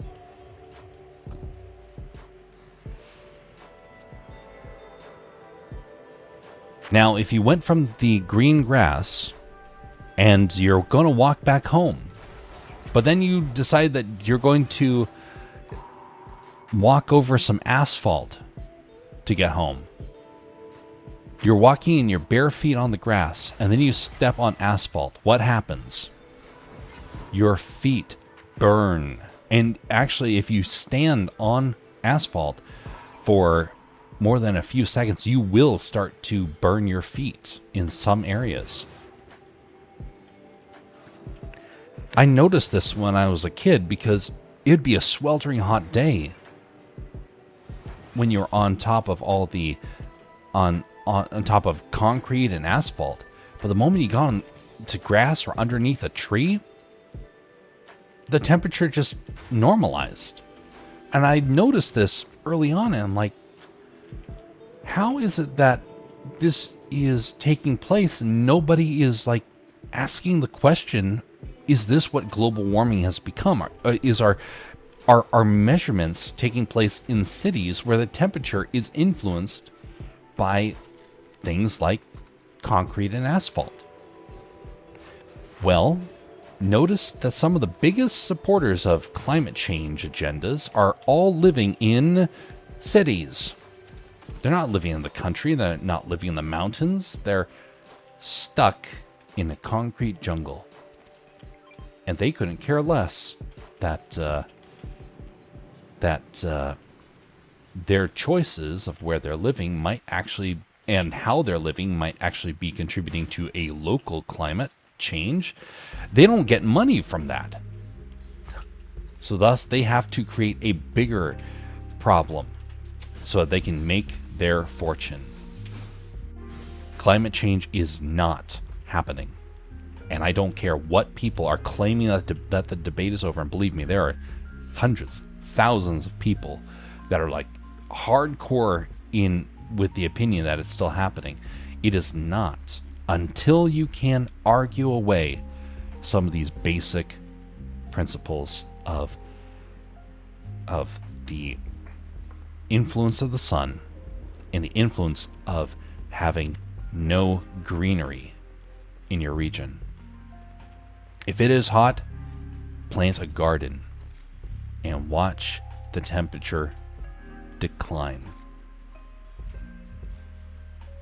If it's cold, put some rocks out and watch the temperature increase.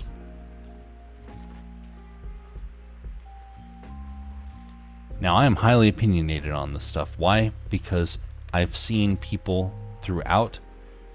Is Darth Maul moving or... No, I think I was just not paying attention. I've seen people taking huge advantage of the goodwill of the American people to try and push climate agenda stuff. And so when I see people demanding that our tax dollars be used to prevent climate change, and that we use all these methods of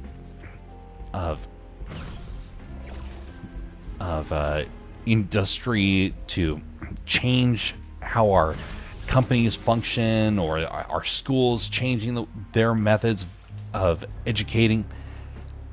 We have to stop this madness because we are bankrupting ourselves. And by the way, China knows this, and they have openly said that they are trying to encourage us to do this sort of stuff because we're insane as a people, that we keep investing into this nonsense.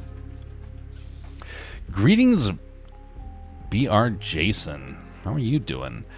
Oh no, Jeff's a werewolf. Oh, that's just the mic shadow. Never mind. Yes, I know, the mic shadow.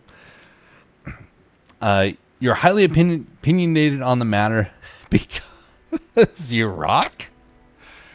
No. Because because I am actually quite well connected, you could say, with the matter over the last couple of years. Starting when I was in college, actually, and having to debate people on the matter. What's going on with you, BR Jason? How would tax dollars work for that anyway? Do we try to bribe the sun or something? If only bribing the sun was the solution. Yeah, the matter of trying to address climate change, if they could just acknowledge the fact of how they're measuring it might be slightly off, man, you would solve so many problems. It's a religious fight, though. That's why no one's ever going to really change it. But it's also one of the reasons why other countries can take advantage of us.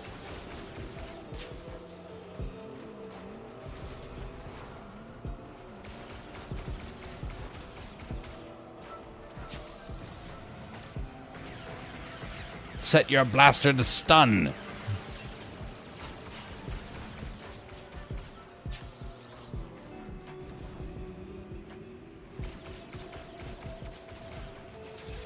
Come back, you villains. You missed the fight that I had, BR Jason, with Darth Sidious. It was epic.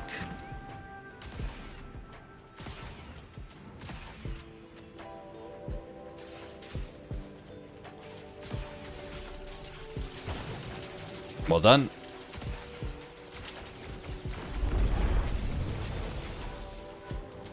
What the? Grab the car. Interesting.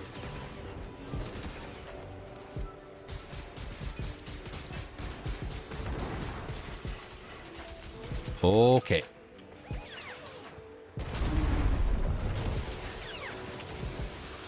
Not good. Not good. Ah, phooey. Not much, just grinding away. Those tax dollars need to go to bringing swords back to Fortnite. Yes. If only tax dollars could be used that effectively.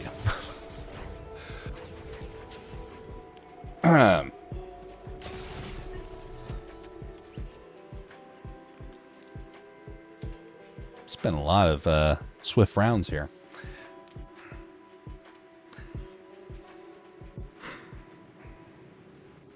It's kind of funny when you think about how effective it is just to plant a few green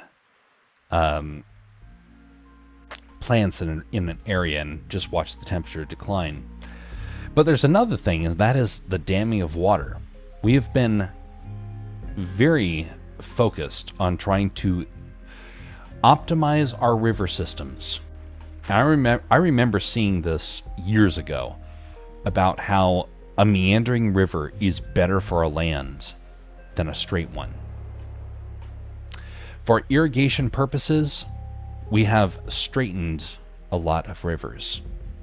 We have optimized them. We've prevented them from flooding. We've gotten rid of little lakes. We've drained ditches. We've done so many things to get water out of our system. And we wonder why the region is, not the world, but the region is getting warmer. But no, it's the big bad fumes of the gas industry or the farting cows. Heaven forbid. Those cows shouldn't be allowed to pass gas. Oh, if only we had fewer cows, then the world would be so endangered. But no. Stop the cows. Don't maybe allow the river to meander. Don't allow for green things to grow and keeping deserts alive so we can keep the little lizard that is living there currently from going extinct. Yes, there are some people that are taking little animals like fish or whatnot and claiming that they have to remove water from a region. Madness. Does letting my food grow mold count as adding green to an area? Is your mold green or is it white? Now that's a real question.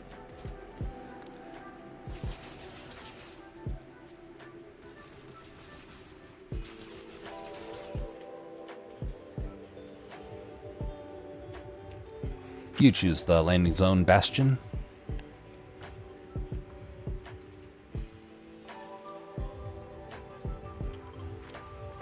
Very well. I concur. We shall go there. I like that they have this confirm button. Very nice.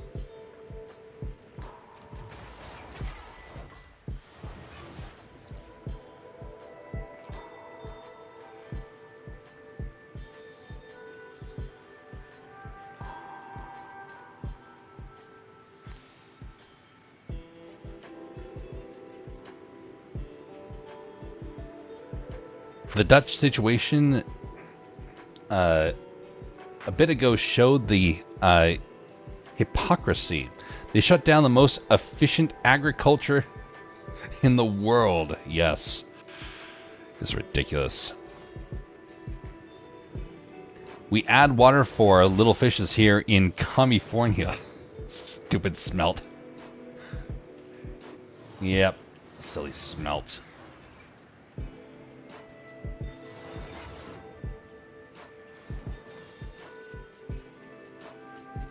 What the heck? It's a weird thing. Imagine if we were to just... Oh.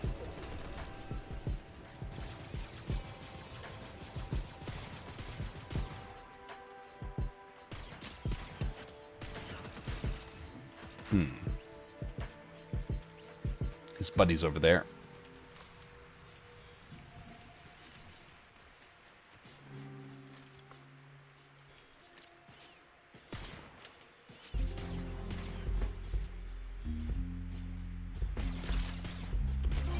There we go. Beep goes beep. Oh, so it's a bot. Great. I remember someone mentioning years ago about how it doesn't matter about trying to take a stand and trying to argue away the global warming stuff. It's all just, it's nothing that bad. I mean, why stress about it? Well, problem is that, you know, people will just keep increasing their efforts to try and force the matter upon us.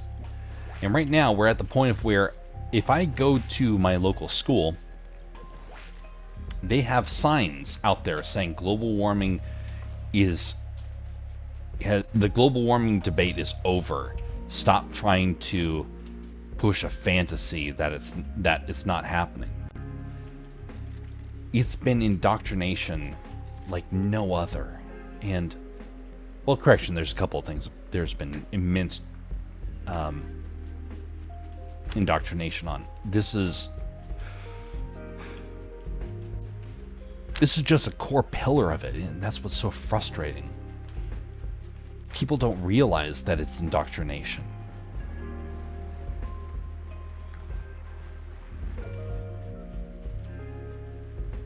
Speak of indoctrination, time to go and learn the ways of the Sith and be indoctrinated into the Order.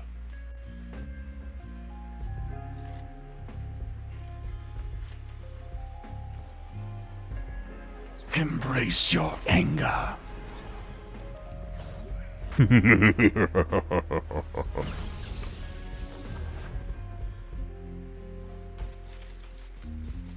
Sith training complete.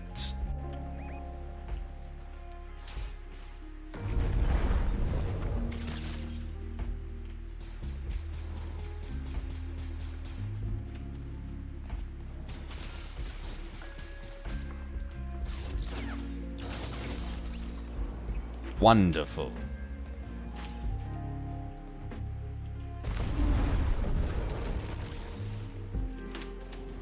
I think the Sith ability has gotten better than what it was a couple of years ago.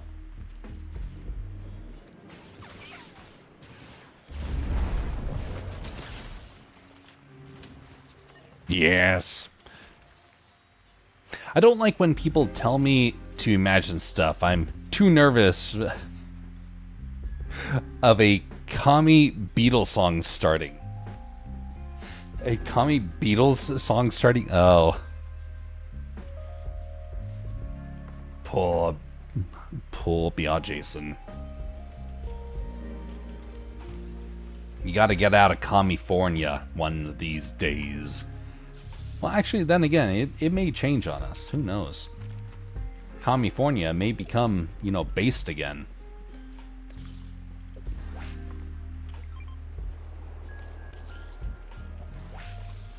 Seems to be that a lot of people are kind of waking up over there, whereas areas like Texas are kind of losing their mind. Oh well. It's kind of interesting that going to the left is kind of something you don't come back from, or at least not easily. But leaving traditional or conservative values is very easy. You can tell whether or not something is good or bad based upon whether it's, easy or hard. Greetings, Callisto. How are you doing? I saw the art that you put in the Discord a while back. It's looking nice. What are you shooting at? Oh.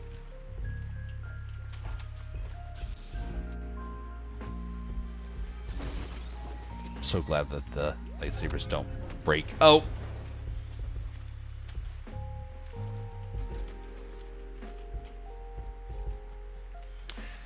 Doing well, Callisto. I got back from travels yesterday and spent some good time resting to kind of reset. Got some big stuff I want to work on now. That stuff for work is starting to get wrapped up.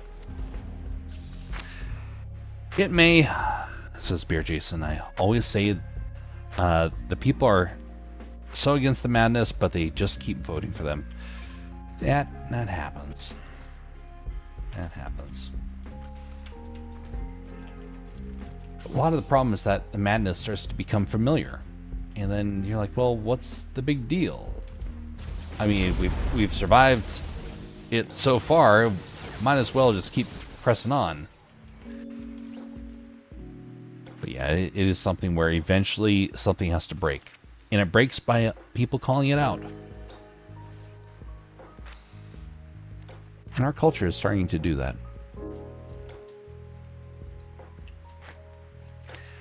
Now, it's kind of ironic because I think a lot of people are more sensible than we kind of give credit for. A lot of times their decisions are based upon a logic that we don't always consider. Like, there's a friend of mine who does not vote the way that I do, but I can deeply concur with some of his philosophy about why he does what he does, why he votes the way that he does. Because in the end, he's voting for a set of values, kind of like what we started the stream with. We were talking about values. How do you live by them? He sees value in voting one way. I see value by voting another. We're voting for two different things, both of which we believe in, but both of us have different kind of, you could say, levels of importance. I view one as more important than what he views. He views another thing as more important than what I view.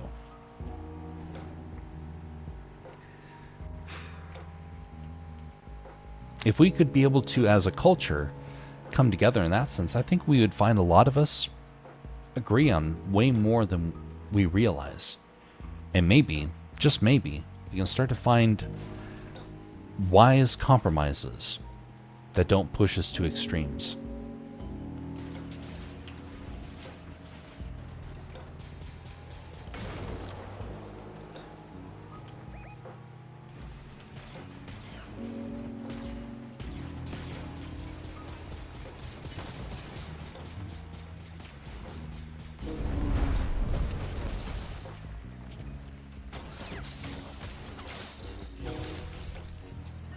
The queen bee has been eliminated.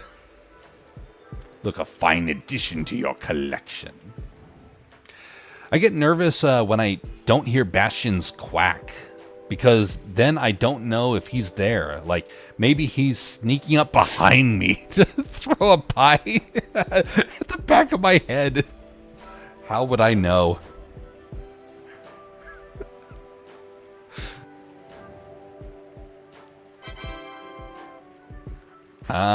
BR Jason has figured out Bastion's mastermind plot.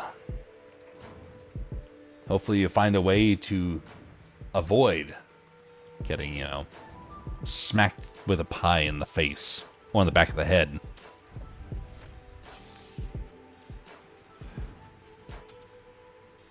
Bastion's a dangerous one.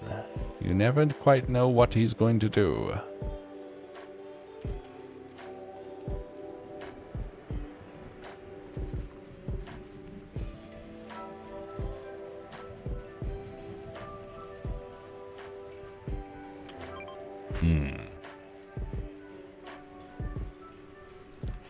That flourish was close enough.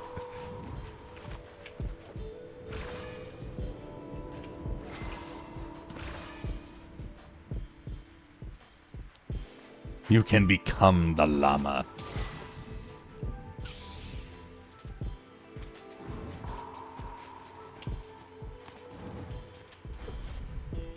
What happened to the car? Oh, there's the car. The car traveled quite a ways.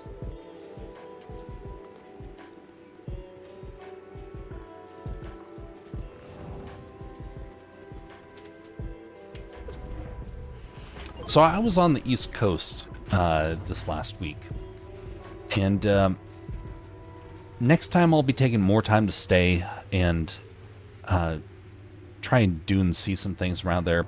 Maybe meet with some folks, because I found out that that I actually know way more people in the area than I realized. Up until then, I thought it was like that I would have to travel like a long distance to be able to see anybody, and then I found out, oh, well, they're all basically just down the street from where it was. Ooh, what the?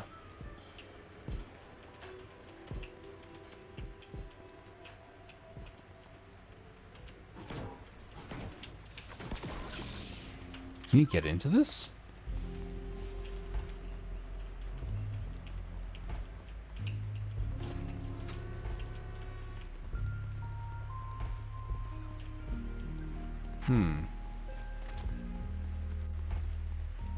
What's the button I was seeing there?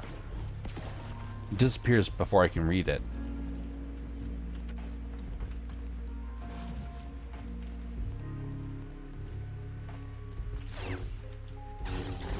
Oh wait, is that just a vault? Yeah, it's just space.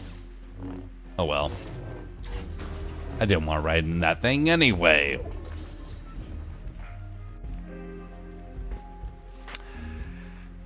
Now I'm craving pie. Says BR Jason. Uh-oh.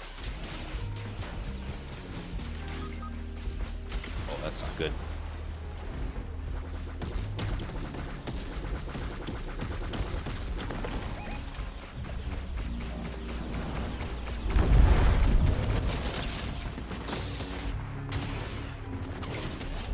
Guess one. I'll come back for you, Bastion.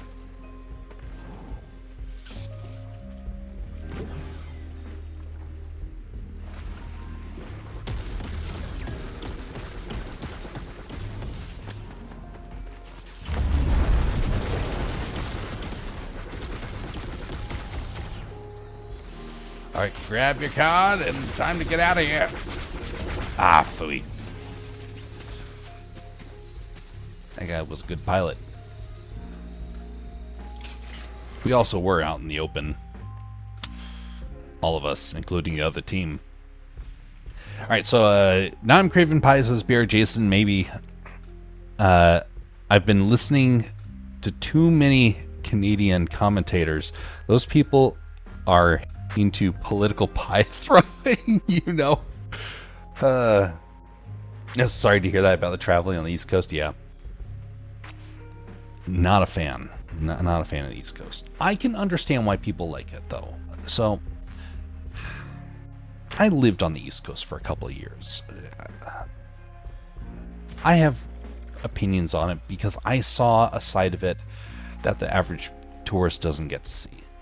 But I never got to be inside of a city.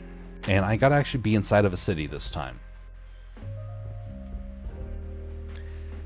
And I got to say, they have an interesting world. Yeah, I kind of felt like Godzilla just tramping all over the place. I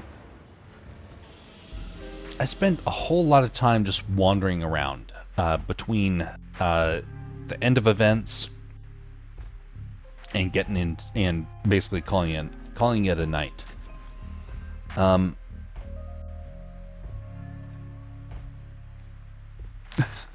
I found this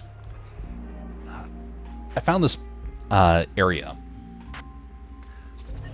I'll have to let me actually put this into the Discord because this was just so funny looking. All right, let's see. Because it's on my phone here. Social. Let's see here. Maybe I'll put it in. You know, we actually need a new area.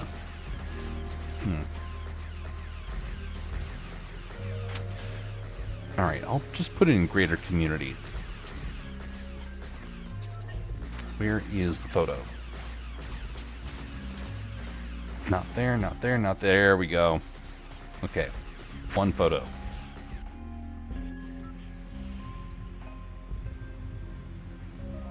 Sending. Choose a landing zone bastion. I'm trying to pull up a photo here.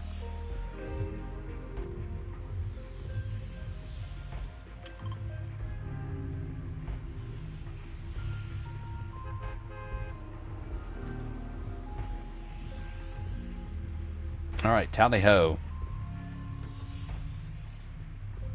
All right, I pulled it up.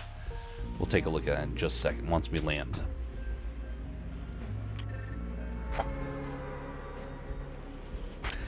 So I wandered all over the place, and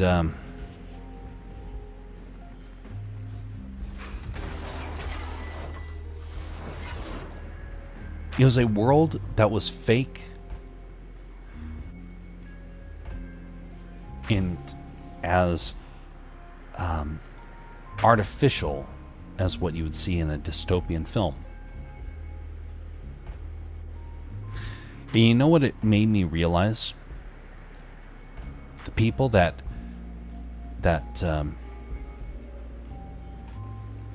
live in cities are usually the people that are creative spokesmen throughout the world. I passed by an area where there was a game studio. I passed by another area where they had a TV station. Passed by a whole lot of areas with colleges. Okay, now I'm going to pull up the photo.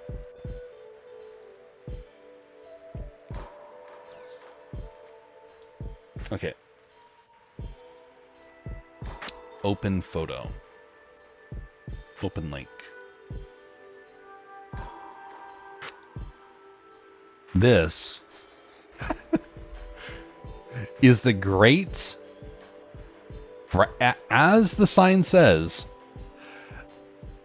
a no entry for the Great Tree Preservation Area. This right here, ladies and gentlemen, counts as tree preservation.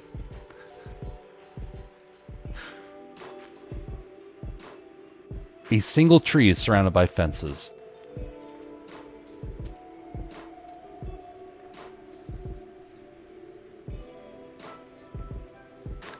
That, ladies and gentlemen, is dystopia.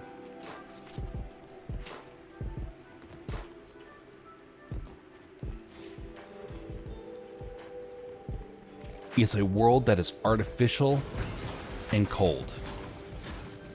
There's nothing encouraging about it. There's no, like, joy to be found in that sort of a culture.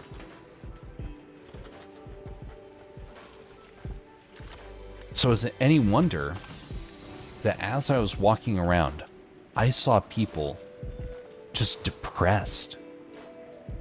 And sure, some people would look at it and say, oh, they aren't depressed. They're just living a normal life.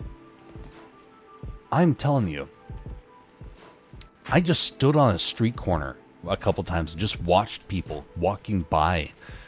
And some of them were like, well, most of them were just happy to be out and about. They're in the city, they're having fun, they're with their friends. And there's a lot of people that were just broken.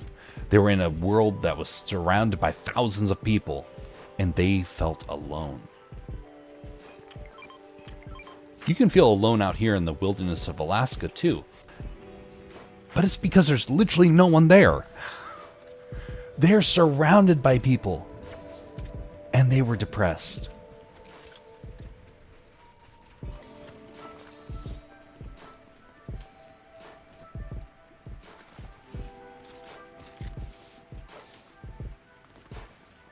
Free the great tree preservation. Allow it to enter wherever it pleases.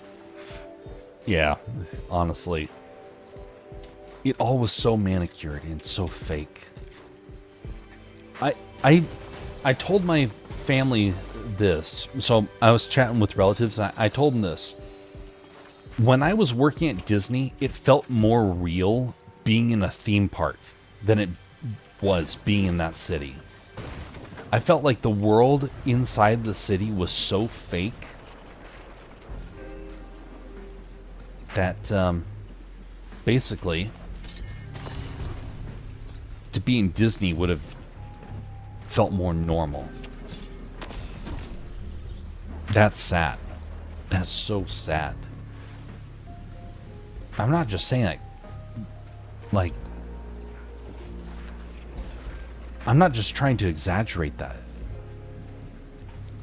In that city, there were no shops. There was no no sort of clothing store. There was no shoes. Because, by the way, I had to get some shoes, and lo and behold, they didn't have any that you could buy because there was no store. Why? It went all online. Everything was being... Your lifeline to reality was being cut off.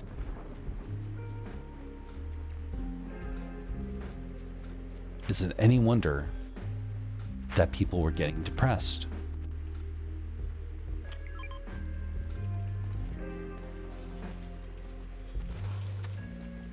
Ooh, fishy. Delightful. Thank you, Bastion. Godzilla giving a wolf a fish.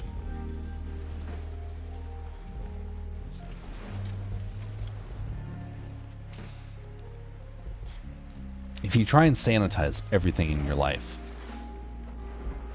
you will get depressed. And sure, it will feel clean and wonderful and perfect. Everything is just wonderful.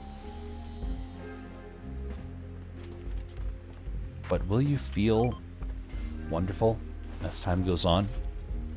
Or will you start to long for some chaos? A lot of people snap in when they are in a world that's too perfect. I've heard about it a lot. People who have no need to lash out suddenly snap in a moment. They get depressed. They have it all, but they get broken.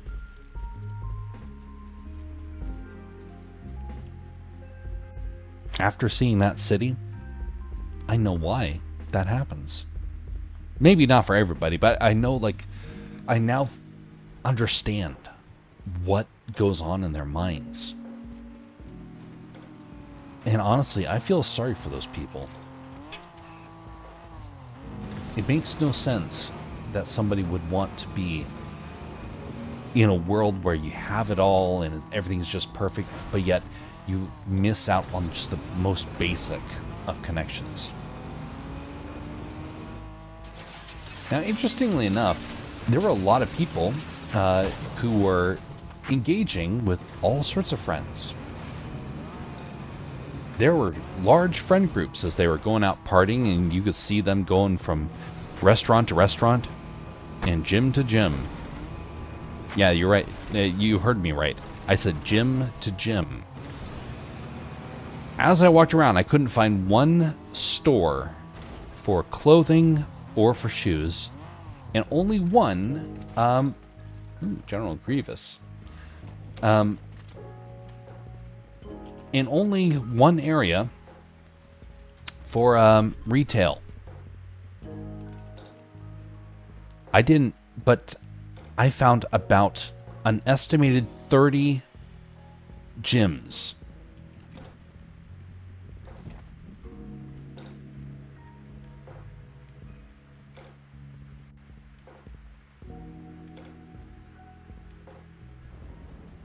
They really need to have voices in this game. Such a mistake not to have voices.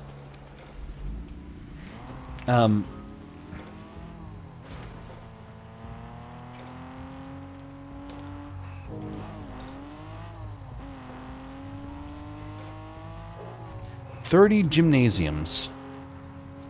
There were restaurants galore, hundreds of restaurants. But no shopping. And so many of the buildings were sectioned off.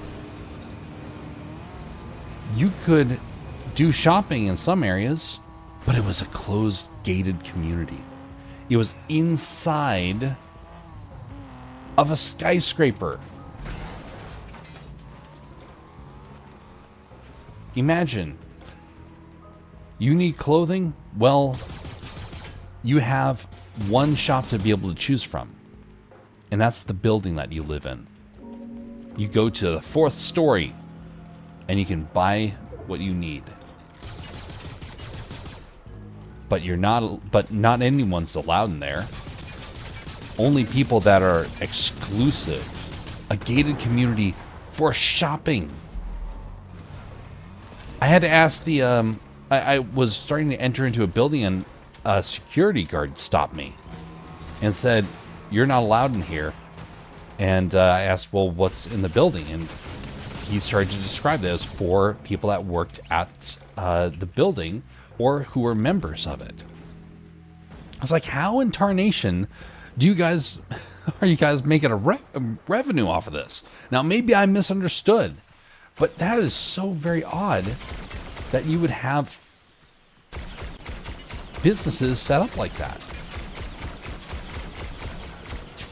The best of gymnasiums were locked up as well in that same sort of concept. You couldn't enter except if you were a member of that building.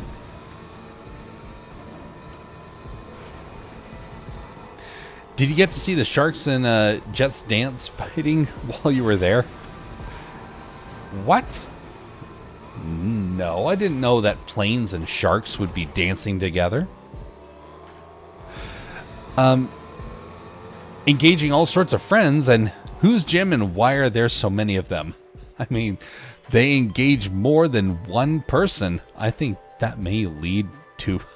Oh my goodness. BRJ's, taking it too literally.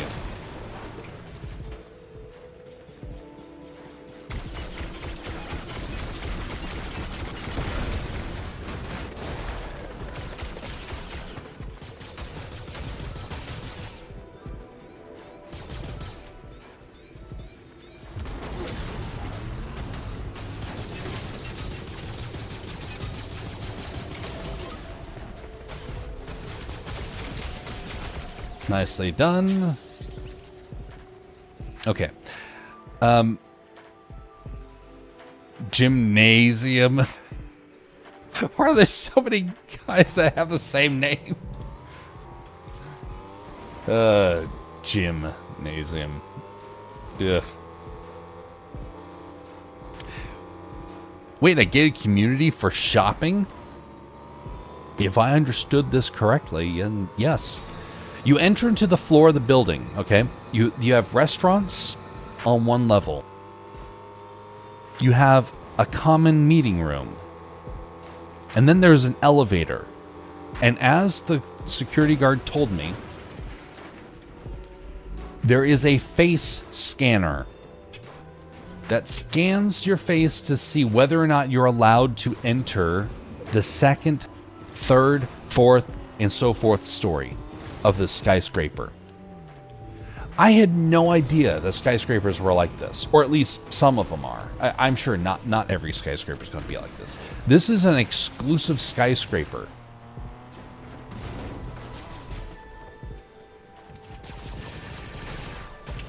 And the fact that it would be even just remotely like that is shocking to me. But then after that, I was like, can I at least see like a listing of what is all offered in this building?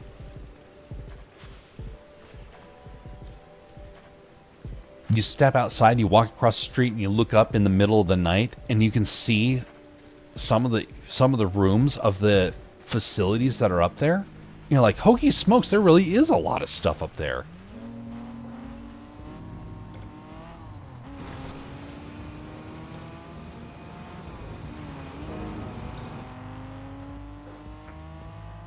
I'm taking things too literally. Mr. Why are planes and fish dancing? Okay, yes, I am taking things literally and stuff like that. That shopping system is so weird. It is. I have no idea what to make of it. Why can't I not hit him? Hit her.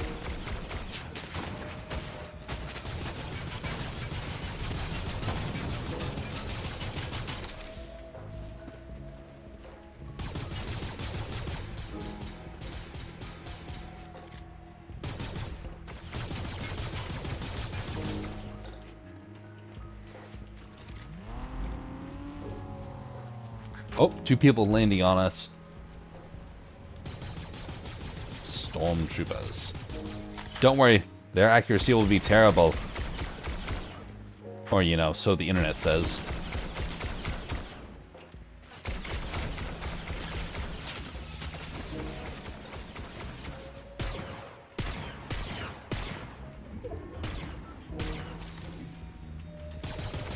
Destroy that rock.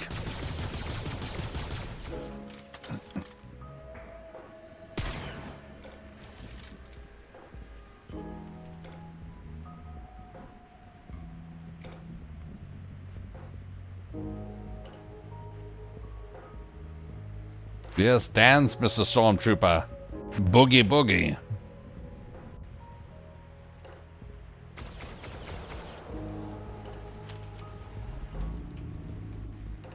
right, Bastion, here we go. You know, I also saw people coming out of the building with shopping bags, and that's one of the reasons why I wanted to enter it, because I was looking for shoes. And it looked like they had clothing. And so I thought, well, okay, I'm going to go inside. But nope. I get stopped and said, well, you have to have your face scanned or you're not allowed to enter. And I was like, what the heck?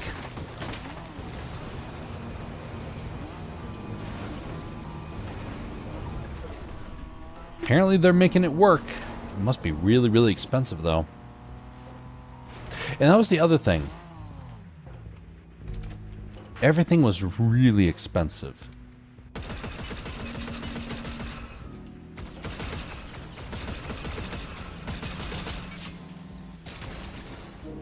Oh, fell off the edge there.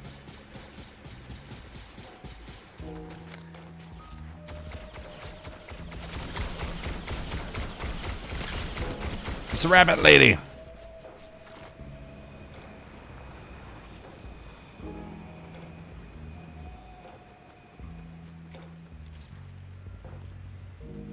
Whoa!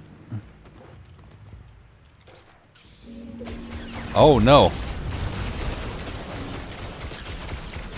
Yes, take that bunny lady.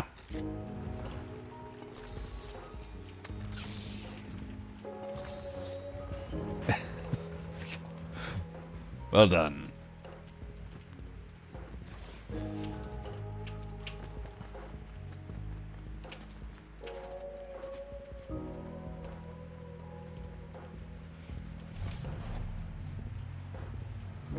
So everything was expensive, super expensive. I talked to a couple of the locals to try and understand how expensive it was, and it's actually comparable to Alaska in many ways. Oh, that's somebody.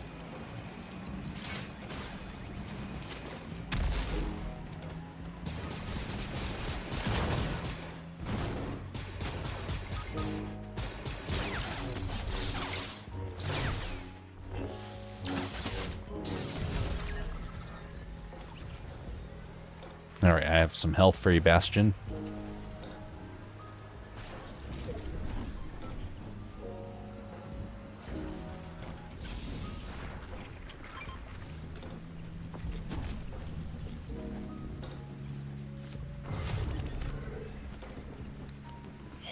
It's gonna be close. Very close. The one thing that was very apparent was there was no kids. And I mean no kids. There was like a small handful of kids. Everyone else was was in their teenage years or older. You can't have a society like that. There is no future for such a society. So that city, despite all the people in there, could very easily become empty within a very short amount of time.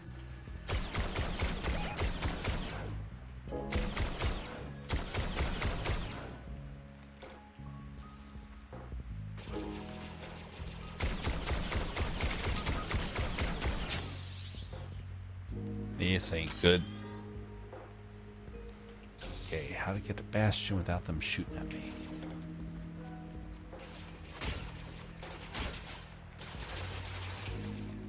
Get up, Mechagodzilla. The kids were on the 5th floor. Oof. Ah, phooey.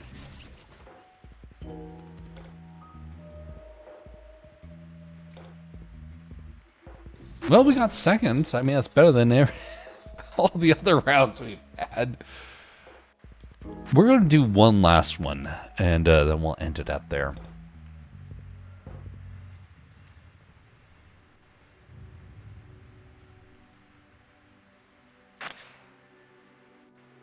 So they added a best sellings tab in the shop, so you can see what people pay for. Ooh.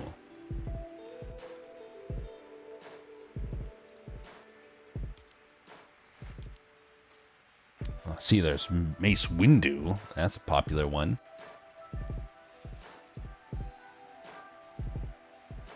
Very nice. He looks a little young, though. Ooh. Nice. Darth Maul. Classic.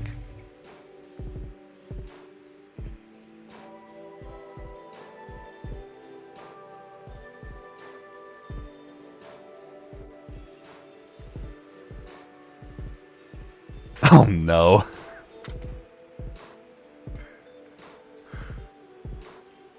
Oh, that's goofy. All right. Oh, you can actually get Star Wars A New Hope. Cantina Band. Nice. Very nice. So no kids. Imagine that city in about 10 years. It's going to start becoming old and tired. Something I've learned just by observation is that if you want a place to feel vibrant, you need kids. You need kids. I've been watching some folks who don't have kids, watching how they've been growing. And they've been growing old. You can see it in their faces. They just don't want to do anything. Like, yeah, well, I was going to do this or was going to do that. And, you know, I just realized I'm tired. I don't want to do that. And their life is becoming dull. It's becoming gray. They're not even old. And they're middle-aged. And they act like they're 70.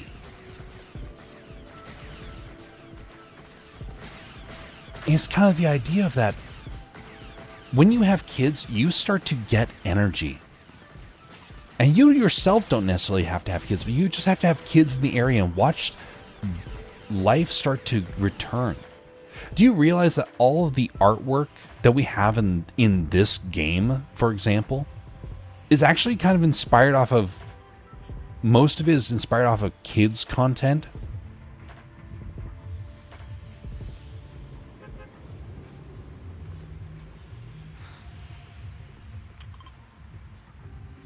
If it was for the middle-aged and the old folks, they wouldn't have anything trivial. It all just become about efficiency. Whether or not it would become all about drinking. Okay, let's call out the vices of the old. It'd become about drinking. It'd become about drugs. It would become about self-indulgence, endless string of bad relationships. It wouldn't have anything creative about it. It wouldn't have any value to it. Oh, but what about Lord of the Rings? Lord of the Rings was based upon Judeo-Christian values. And so thus it transcends all ages. But most of the stuff we have is all geared towards kids in one way, shape, or form. We have vibrance to our culture because there are kids. And if you have a city that feels vibrant now, but you don't have kids, it's not going to feel vibrant for very long.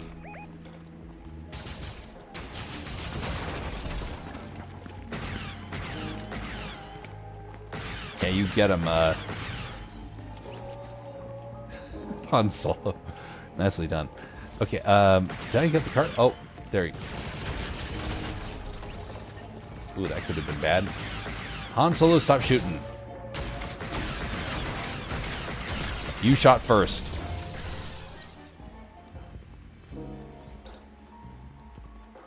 Okay, reboot the Bastion.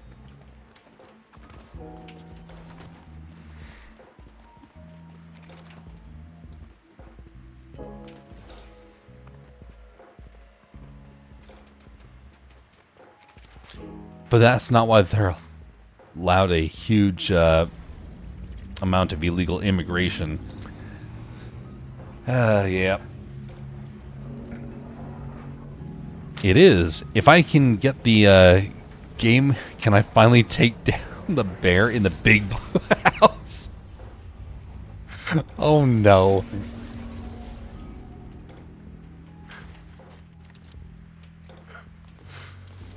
Oh golly.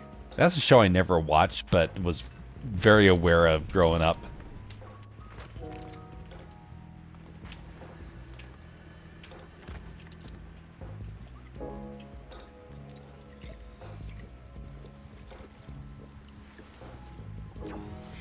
As they say about churches, if it ain't crying, it's dying. If you don't hear the babies cry out, it's a bad sign. Yep. Yep. You know, it's kind of funny. I saw there was a young professional, woman that was at the event that I went to, and there was someone in their older age who came up and said, "Hey, congratulations on your recent marriage. When do you all think you might have kids?" And you know what she responded with was what most people do these days. "Oh, we're not planning on having kids for a long time because we just have too much to do. We're so interested in wanting to pursue our careers and whatnot."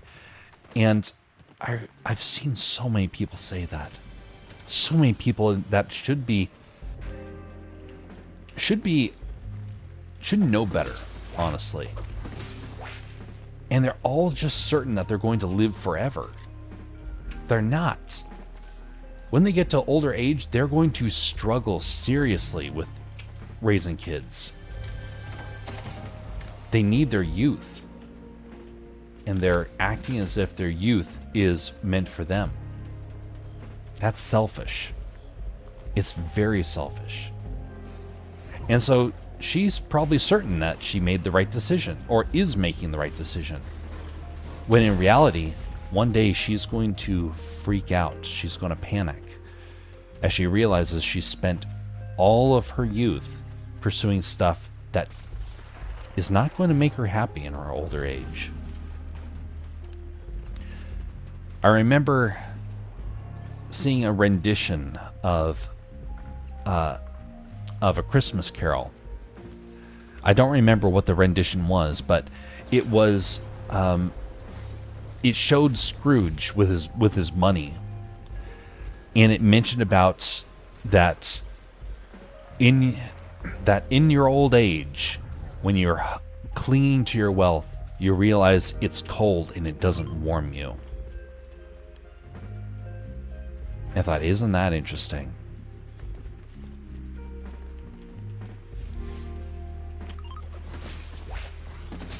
Must be terrifying, honestly, to get to old age, and that's the future you have to look forward to. A life of wealth, but a life that's cold and meaningless.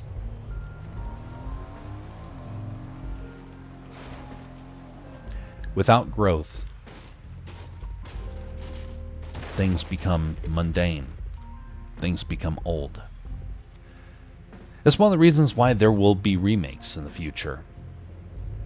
Oh, did I just jump things too fast? Let me back up. New things have to be, well, things have to be reimagined.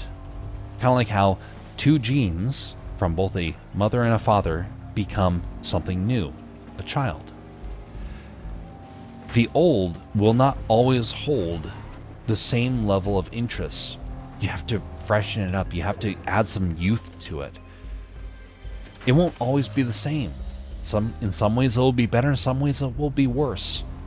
But you still need it. It gives you enthusiasm. It gives you interest. It gives you excitement for the future. Otherwise it just becomes mundane, boring, and dare I say, depressing.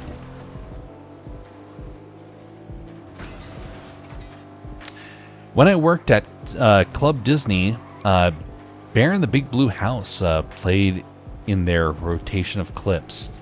That thing is creepy. Oh, I don't doubt it. I do not doubt it. But is it any creepier than Sesame Street?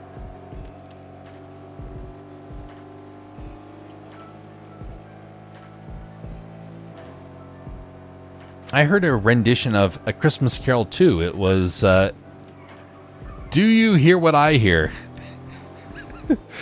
And I'm with Tim Hawkins on that one. That song has some problems. Oh no.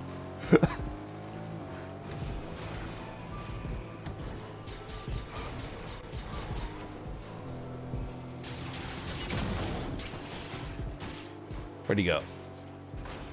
Oh, there we go.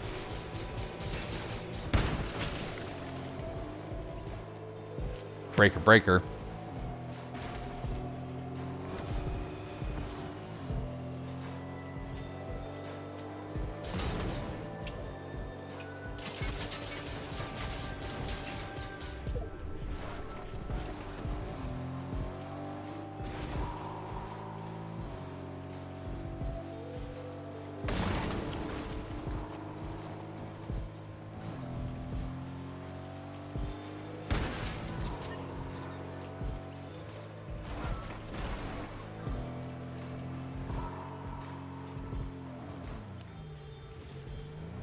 Yes, it is creepier than most of Sesame Street. The bear's head moves weird when he dances. Ah. Nightmare fuel is what I'm hearing.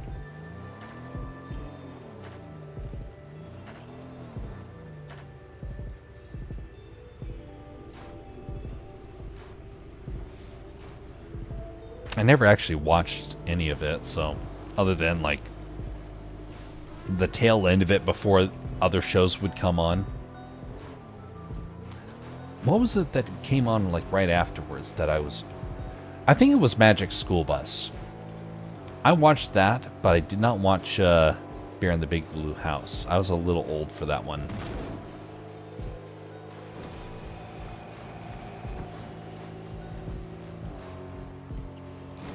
Lightsaber! Run over Ray! Oh, I missed. Ray, you will teach me the Force the way Luke Skywalker taught you the Force. Meaning, I'll just naturally have the ability. No effort whatsoever. Ha ha.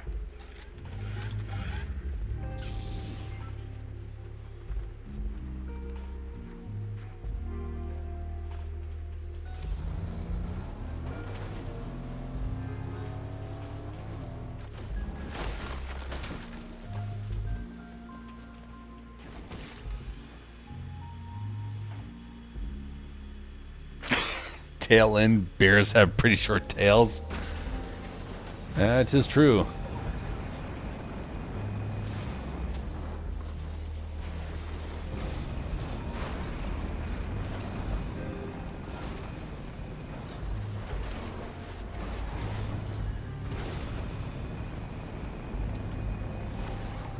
Uh-oh. Lost Sebastian.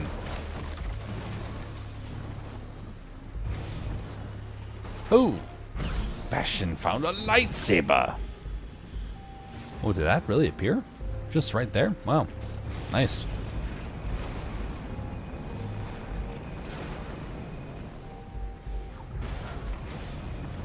Oh, that's someone behind us.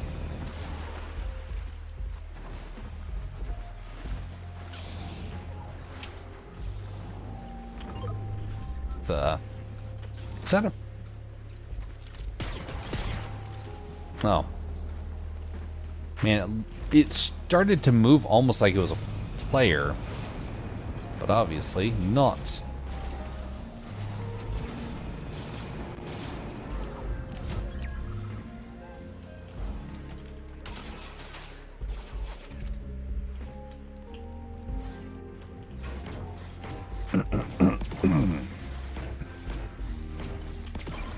Except Ursa Major and Minor. 'Tis true. By the way, I will say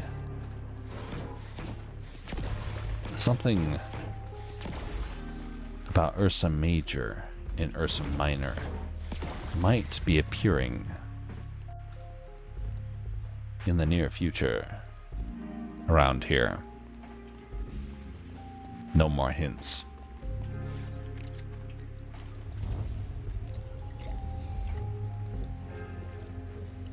Ooh, TIE Fighter.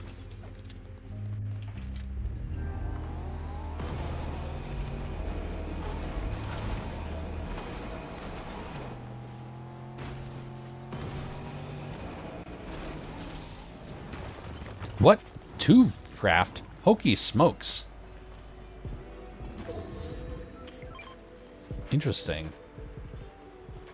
Ooh, health. Perfect.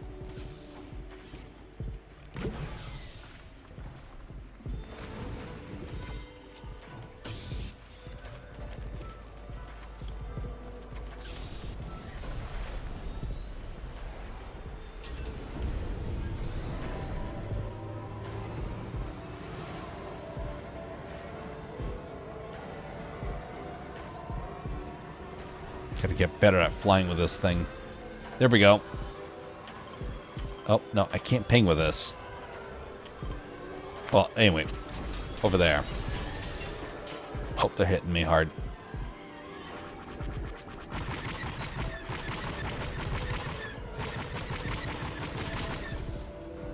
So hard to aim with this.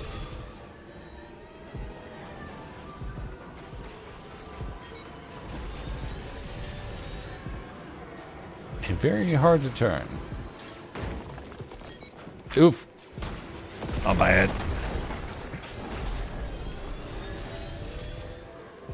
How do we stop? Guess you can't have just a standard battle platform here. Oh, no, critical. They're going down.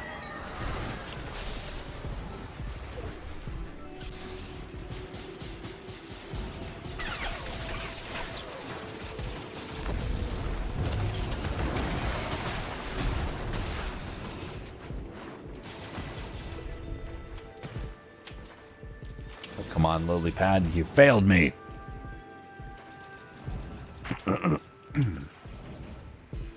Alright, off to the bastion.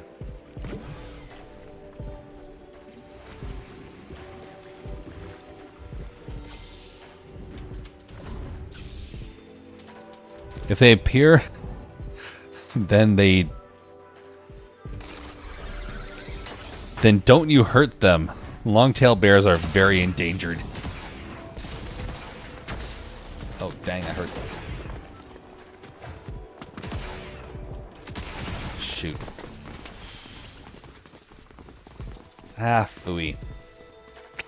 Not how I wanted to end that one, but, you know, it kind of needs to end. So, we're going to have to call it there. I'm still trying to get used to the to Alaskan hours again. So right now it is it's 5:30 a.m. from where I was. So thus I'm going to have to call it there and get some rest. Much appreciated, Bastion, for participating. By the way, did you get a new mic? I guess we'll have to leave that one for interpretation. All right, so folks, you can put your vote out there whether or not Bastion got it. Oh, it's the same mic. Oh, interesting. Because yeah, when you chatted earlier, it came through crystal clear, and which has been not been as clear over the last couple of weeks. So maybe it was an update with Discord or something. All right, K, Jeffy, and Basti see us, says BR Jason. All right, folks. We are going. Let me just mention we are going to be beginning the big transition here to new material. I am just about finished with the stuff. I've been working on it behind the scenes. I'm taking some time off to really try and solidify the last pieces of it. It's there. I'm waiting for the last pieces to be refined. And then we're going to be doing the anniversary stream, which is going to be late from what it was earlier this year. At that point, we have a whole new direction. I hope you enjoy it. If you don't, that's fine. It will just be considered another kind of experiment. But there's a lot of stuff that is all basically coming to its conclusion of coming out. Until then, folks, until next time, have a very pleasant evening and morning, everybody. Just a reminder, be civil to one another. And we will see you all next time. Thanks again, Bastion, for participating. And thanks, BR Jason, and to all the others who have been here for this evening. It's good to be back, and we'll be having regular streams at this point moving forward. We'll be back tomorrow, folks, with some art. Until then, have a very pleasant evening.